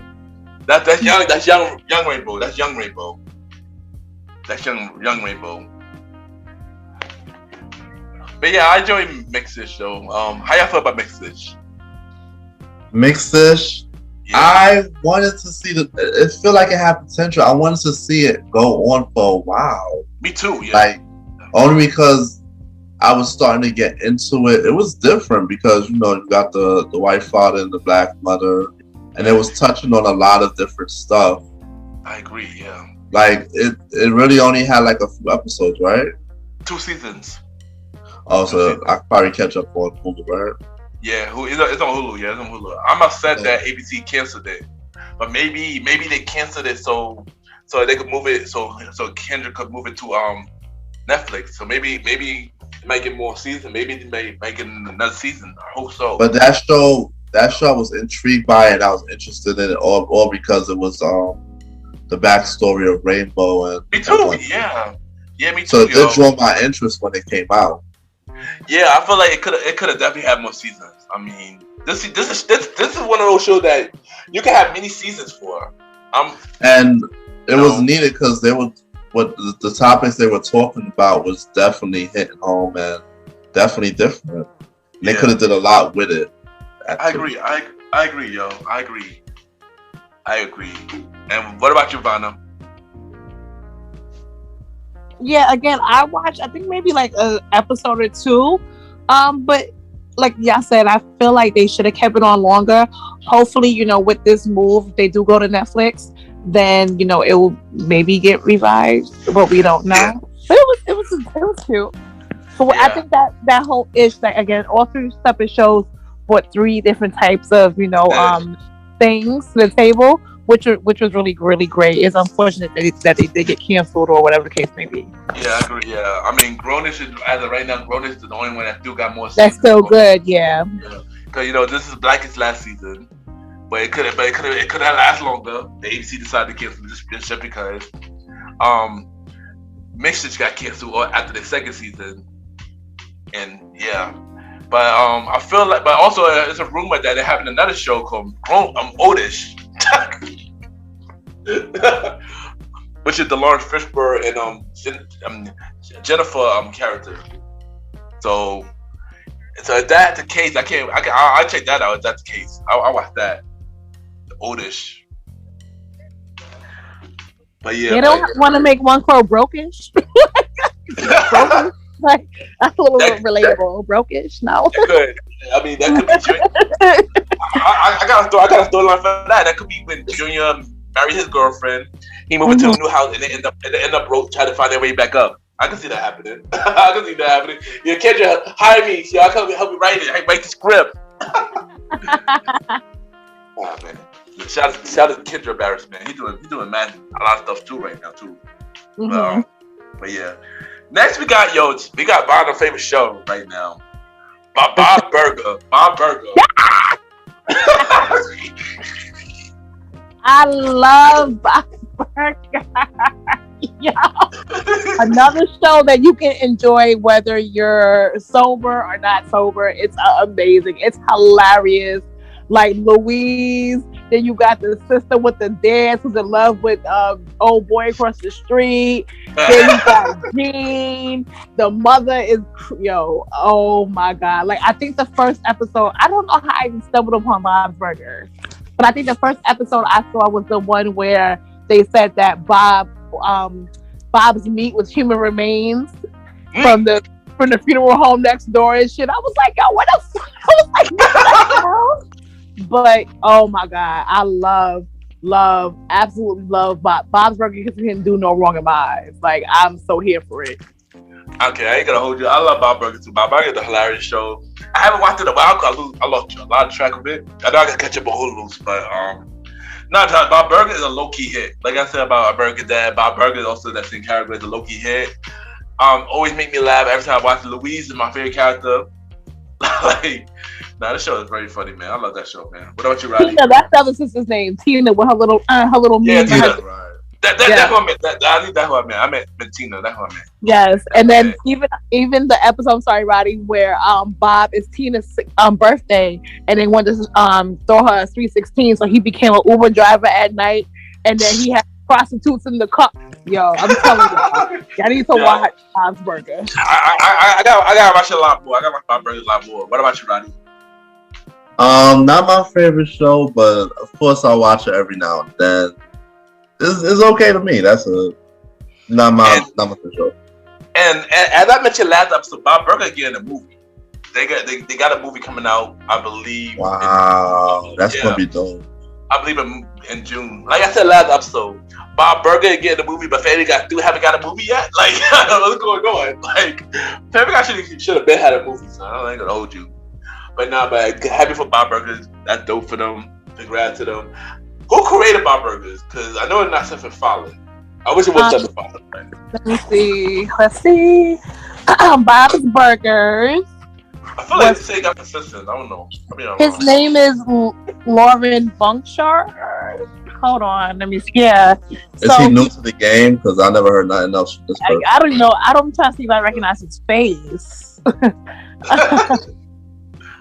I don't know. Oh shit! Wait, no. The character designer Dave Creek, he died. That sucks. That's horrible. There you go. Sorry, but yeah. So his name is Lauren Bochar.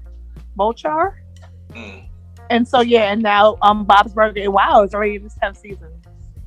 10th season already? Already? Came out 2012? Dang. I didn't even know it was not that long, bro. Me either. Hey, time's flying, man. Shout out to Lauren Bunker. Yeah, I was trying to pronounce it. I can't. Lauren Bunker, man. You made an amazing show, man. And then congrats on the movie. Congrats on the movie that's coming out too. Doing big things. It's gonna do well. Yeah, man. Now, next show is one of the most controversial shows that was on NBC until they canceled it. The Carmichael Show. Have y'all watched the Carmichael Show? Nope. Oh boy. That's Vanna, man. You're missing out, yo. You're missing out, girl. You gotta watch the Carmichael Show. That show is very controversial. It's a good show. It's a good show too. It's so real, man. It's so real, and NBC cannot handle it, so they decided to cancel it. Like, come on, man. Like, that's NBC's biggest mistake, yo. It's canceling that show. That show is dope. It was on Jared Carmichael was on the show. Red was on the show. What's the girl name? Dang, what's her name? Can't think of Tiffany Harris. Tiffany Harris on the show. Haddish, yeah, Tiffany Haddish on the show.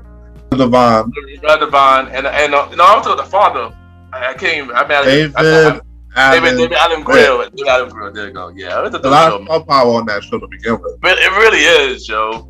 It really is a lot of star power in that show, and that's one show I really enjoyed, yo. I started watching that show late because I didn't know it came on. So one day I turned on NBC one time, and I saw that. I was like, "What's this?" And I watched it, like, yo, this show is fire. I just kept watching it. Next thing you know, they said they canceling the show because, man, controversial stuff like that. Like, really, NBC is on the BS again. Like, the NBC always want to cancel black shows, yo. I'm saying us black people should not go to NBC. I agree, yo.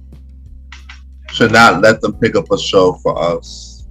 Like, we're better off at ABC and Fox doing black shows.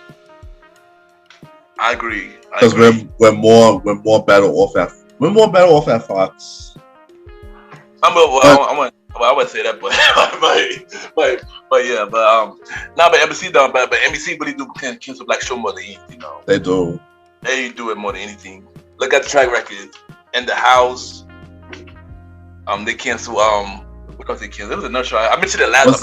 Was Family Matters on? No. That was ABC, and then Fresh Prince was on there. Fresh Prince and Cosby were the only shows that were black that actually did good on NBC. But it was another show that was black. They canceled it. Also, there's another show. The next show we talk about, the next show they canceled too. But this show should never got canceled though, at all. This show should have never got canceled. And Vanna, you need to watch the show. Watch it on Hulu.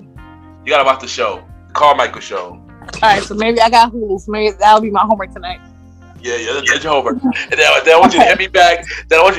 And say, yo, Ken, I want you to tell me how you like the show, cause. Hey, I got you. I want to talk now. Yeah, the thing I was just about to say, Roddy. Say what you gotta say, Roddy.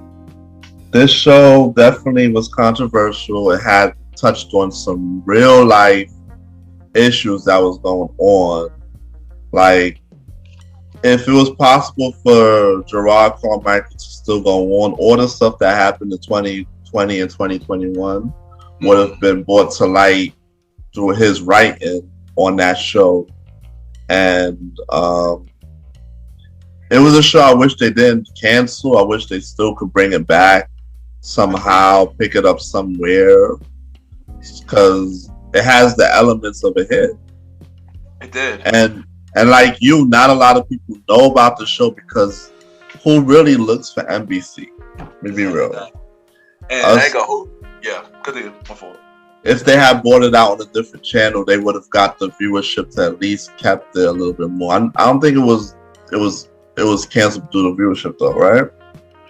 No, I think it was canceled because it was controversy. He mentioned that it was canceled because of controversy. He had an interview. I forgot what interview it was. So the viewership was there. Viewership was there. It was doing really good. It was doing really good. Okay, so yeah, if it's possible, even if they bring it to like BT Plus or OWN or something, somebody do it. Yeah. Like I said, man, NBC, man, they canceled it. The House, they canceled Different World. That's the show. I forgot to mention Different World. They canceled the Carmichael Show, and they canceled Marlon, which we hear about next. But yeah, I feel like they could have picked this up somewhere else though. They definitely could have picked this up somewhere else. I was curious, like you said, Roddy. I was curious to see what they're gonna do with the pandemic, how he gonna address the pandemic and stuff like that. I feel like he could address it during that show. That would have been fire. Yeah. How you would address that and stuff like that, you know, that would have been fire. Especially because they did an episode that was spoof of, I think it was like, was it George Floyd or the one that said I can't breathe? I forgot his name. Yeah, no, you're right. No, Eric Garner. Eric Garner, right? They did a spoof of that. So seeing what they did with some of the controversial stuff that was happening to us, he could have killed it with the more recent stuff like the pandemic and the police stuff going on now. You know, it had potential to be great, man. I just wish that Even if it's not the Carmichael show, he could flip it into something else. I hope. I agree, and But of course, he was so frustrated by the fact that they did that to him. So. Yeah. It's interesting because as I listen to y'all talk about this, I'm like, wow, you're saying that it's so controversial or whatever, but yet we still have shows, and I enjoy these shows. But we have shows like the South Parks and the Family Guy. Ella. There we go. Well, you know the reason why. You know the reason why they get a pass. We're not gonna wake that. We ain't gonna wake the fuck up. I don't know. We know why. You know why they get a pass. So you know. We have an all-black pass. Exactly. There you go. Exactly. And I worry about Grand Crew because that's on NBC and that's doing really good. But they could cancel that show any minute too. Yeah. Why did they go to NBC? I don't know, man. I don't know. Don't learn. Yeah, I know, son. I know, man. But the next show, man, that also got canceled by NBC. The Marlon Show, Richard Marlon Wade show. I love that show. Yo, I found that show I found it hilarious. I really, really, really, really did. Really, really, really, really did. I loved it. I was mad that they canceled it, but I believe it's on Netflix now. It is on Netflix, yeah. But it's not new episode, but it is on Netflix though. Maybe Netflix will pick it up. But I enjoyed the Marlon show. My only issue with the Marlon show, I wish they had a better storyline. But other than that, it was a good show though. I enjoyed it. I think the storyline was a little better, but that's it. What about you, Roddy? Marlon. That was a good show. I enjoy Marlon. It was funny because I'm a big fan of Marlon Wayans anyway. Marlon Wayans anyway. So, yeah. And of course, you had Essence being a wife. Yeah, Essence the wife. Yep. It was a hit. It was a great show. I enjoyed it. I watched it faithfully until it got canceled. Yeah, I watched it too. I think that was based on ratings though, but I think that was based on ratings. And it's crazy because right after Carmichael show got canceled, Marlon they put Marlon on their next, which is crazy. Right after? Wow. Yeah, I'm dead serious.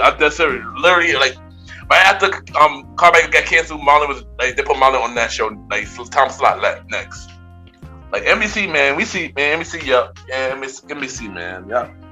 Y'all be playing games, I swear, man. Y'all be playing games. NBC is not for us. Not for us. It's not for us, man. Next, we got Insecure. How you feel about Insecure? You asked about Insecure? Yep, Insecure. Yes, It's too soon to talk about it. I'm still grieving the fact that it's over.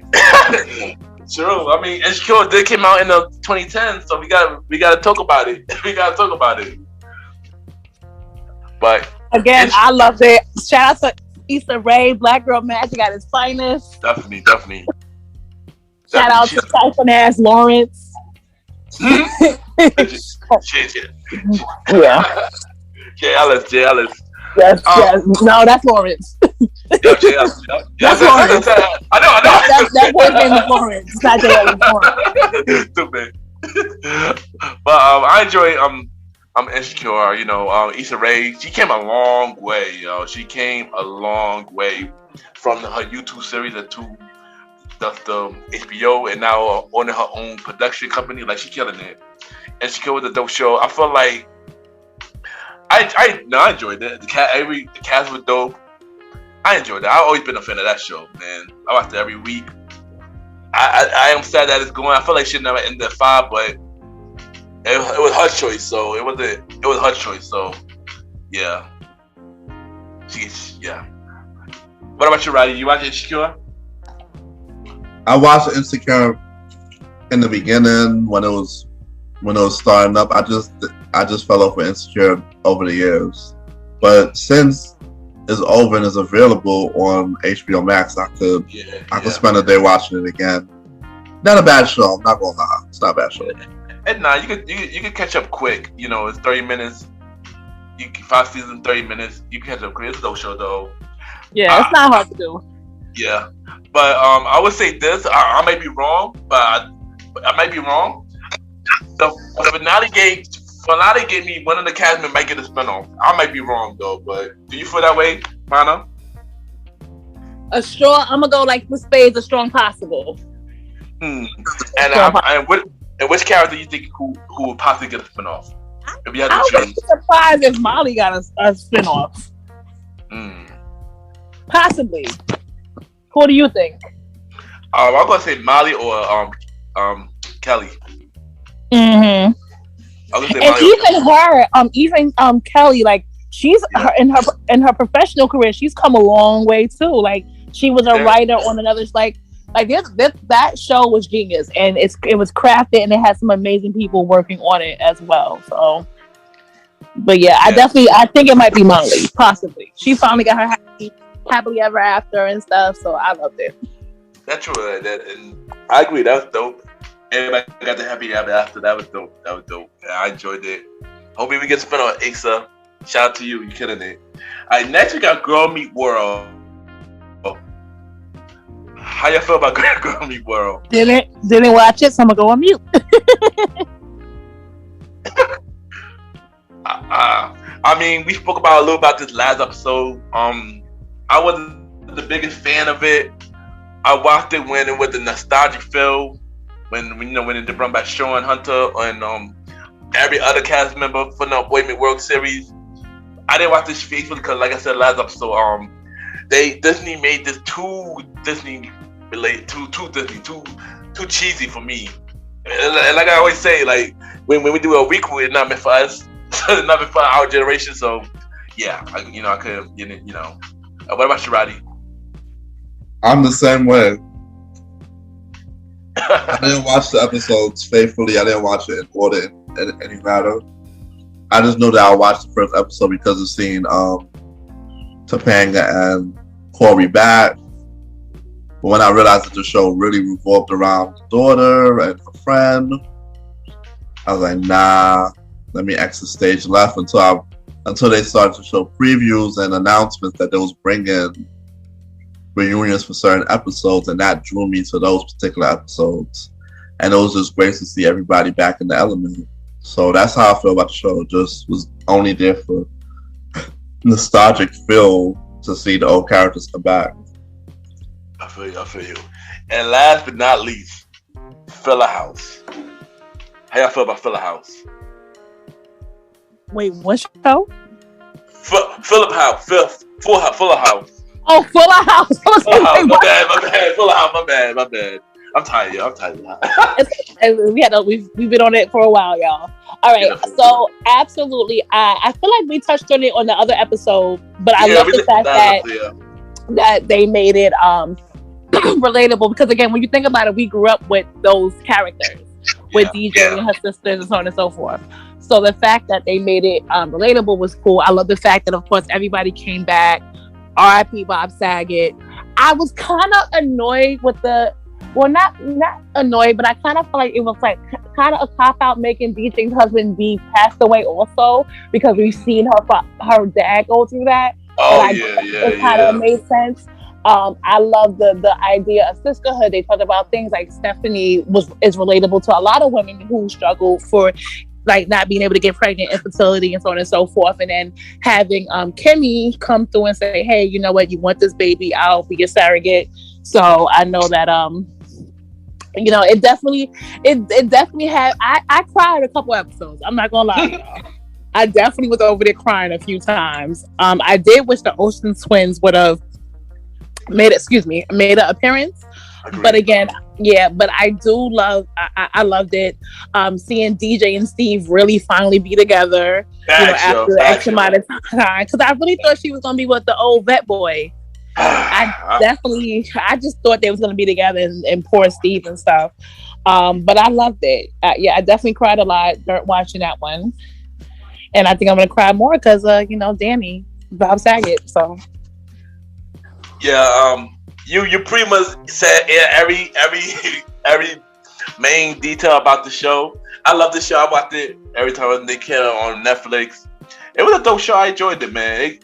it was completely different from the original, but I do agree about how they did with DJ at the beginning, with how the same thing Danny went through, DJ had to go through as well. So I do agree with you on that. The character of the show is funny, especially Kimmy's Kimmy husband, I guess. He was hilarious. He was my favorite character. He was annoying, but he was funny. He made me laugh through the whole show. And of course, DJ's son, who was like very smart. I forgot. I couldn't remember his name, but it was. Yeah, I enjoyed that show, man. It was dope, man. They did a good job, and also rest in peace to Danny Tanner, man. Bob Saget. Roddy, what about you, man? To be honest, I didn't watch Full House when it came back. I tried to watch probably one or two episodes. But Roddy, come on now. Come on, Roddy. Come on, Roddy, man. Come on, Roddy. Come on. You did not watch Full House. You had one job and one job to do on me. I mean, I understand. Yeah, you gotta watch it, right? You gotta watch it some more, man. Is it still streaming? Yeah, of course. Even when at Netflix in the series, they do keep the shows up. So, yeah. All right, so I still got a chance to pop the people. Yeah, man. Do for Danny Tanner, man. Do for Bob Saget, man. That's yeah. Bob Saget, man, for real. Like, and yeah, man. Full House is a dope show, man. Yeah, and thank y'all. This is the old school show. Thank y'all for coming on the show. Thank you, Miss Vanna Bee, for returning on the show, man. You know, guess who's back? Yes, and you already know my co-host, the star Roddy Rod, man. You already know, bro. Drop your social media, and also Vanna. Let them know. Let them know. They gonna see you. They gonna see you more often now, Mr. Jim, like the podcast. So yes. So first of all, I want to thank Mr. Gentleman for always inviting me to the show and all that fun stuff. But if you haven't heard the special announcements, your girl Miss Vanna Bee will be the co-host for our date night talks starting up in April. And so we're gonna have so many topics and laughs, shenanigans. You might want to have a bottle of wine. You might want to drink whatever you want to indulge in. We are here for it. So this is your girl Vanna Bee date night talks with myself and Mr. Ken the Gentleman, coming soon straight. Yes, there you go. Mr. Gentleman, like the present date night talk podcast, myself and Miss Vanna Bee, April 21st, and every Thursday after that. Yeah, look it out for. I'm looking forward to the journey. It's gonna be a really fun show. I'm gonna explain what the show gonna be about later. But drop your social media, Vanna, where everybody can reach you. And so y'all can follow your girl on Instagram, Vanna VANNA_BEE. Again, Vanna VANNA_BEE. Don't ask where I got the name from. It's a long story. And then, again, tap in with us once our show drops. Hit the DMs with your questions, topics, whatever. I'm here for it. It's gonna be a blast in the glass. Yes, and you already know the bros, the star Roddy Rod. And y'all can see him. Y'all not tired of hearing us talk. Y'all can check us out on the Premium Podcast. But bro, drop your social media, man. You already know. You can just follow me at the star Roddy Rod. Not gonna tell you how to spell the star, but Roddy Rod is RODDYROD. Right now, catch me on my podcast tour. Chopping it up with these other podcasters. They ask the questions, I just answer. So we're going to talk about everything or anything they want to talk about under the sun. So follow the page, and people, when I drop my guest appearances, they're going to be very fire. Trust and believe. All right, there you go. And y'all can catch me, myself, and y'all can catch myself at the Star Roddy Rod every 4th or 5th Sunday on MrGentleman, like the podcast presents the old school show, and we be right back. Straight.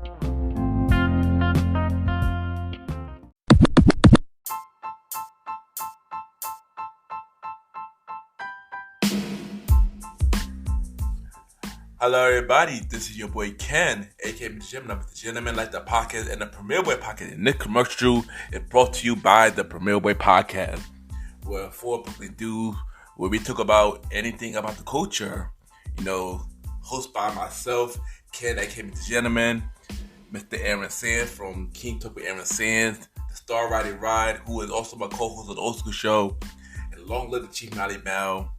And we talk many topics from politics, music, sex, love, relationships, and many more. And also every topic that's going on in the news right now. Many of our topics are very controversial, and the podcast show might not be for everybody because we talk about many explicit content. And yeah, so if y'all decided to check out the show, y'all be warned because y'all might need a drink or two.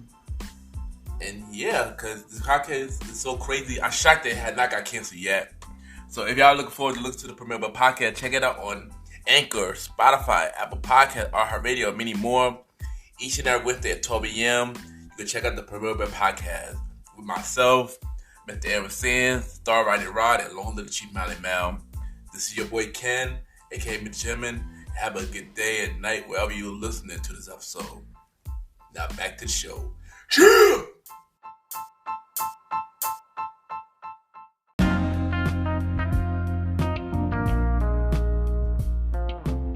I just want to take the time to thank you everybody for listening to the latest episode of MrGentleman Lifestyle Pocket presents the Old School Show. Y'all already know the Old School Show every 4th or 5th Sunday at 12 a.m. with myself and the star Roddy Rod. Y'all already know. And thank you to my returning guest, Ms. Vanna Bee, for returning on the show. You already know it's always a good time when you're on the show. And y'all can look out for her April 21st. And every Thursday, yes, MrGentleman, like the podcast, got a new night, 2 nights a week, starting April 21st, and every Thursday after that, MrGentleman, like the podcast presents 8-Night Talk Pocket with myself and Miss Vanna V, April 21st, and every Thursday after that. And you already know my bro, check out my bro, Star Roddy Rod, my co-host of the Old School Show. Look him out on his podcast tour right now. He'll be going on many podcast shows. And yeah, check out his many interviews he got coming up. Also, check us out on the Premier Boy Pocket with myself, Mr. Aaron Sands, Star Roddy Rod, and long live the Chief Molly Mel. Each and every Wednesday at 12 a.m. The Premier Boy Pocket, new episode of the Premier Boy Podcast out now. And you already know where I'm at every Sunday, MrGentleman Lifestyle Podcast. We on Anchor, Apple Podcasts, iHeartRadio, Amazon Music, Good Pods, and many more. We are not on Spotify at the moment, but once we're back on the platform, I will let y'all know. Y'all can rate the show. Rate MrGentleman Lifestyle Podcast on Apple Podcasts, Good Pods, and Pod Chaser. Yeah.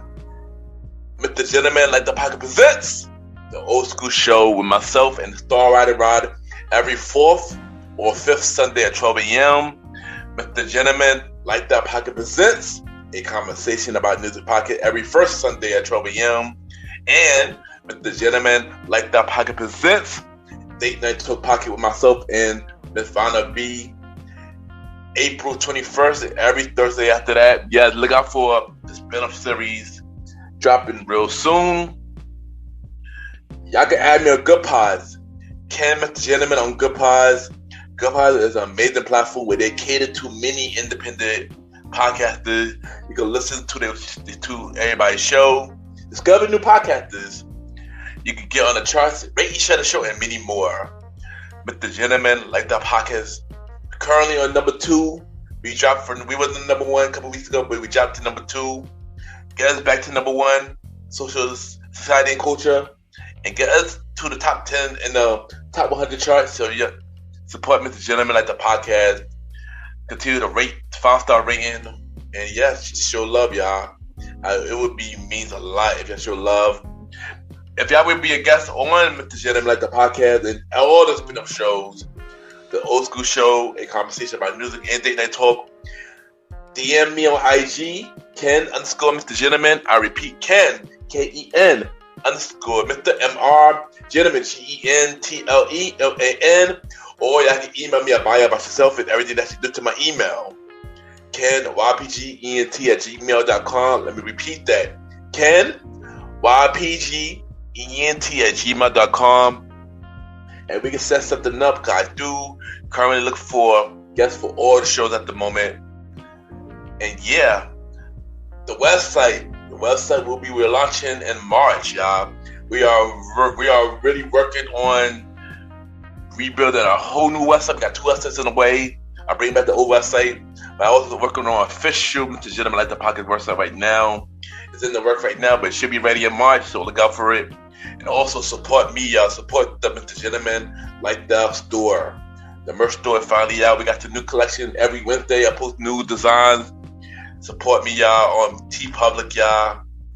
The information is on the show notes. Support me, support the brand, man. Is y'all really a fan of the show? Buy the brand, buy the merch, y'all. It would be really appreciate y'all do that. And once again, thank y'all for tuning into this latest episode of MrGentleman Like the Pocket Presents, the old school show. Have a good day or night wherever you're listening to this.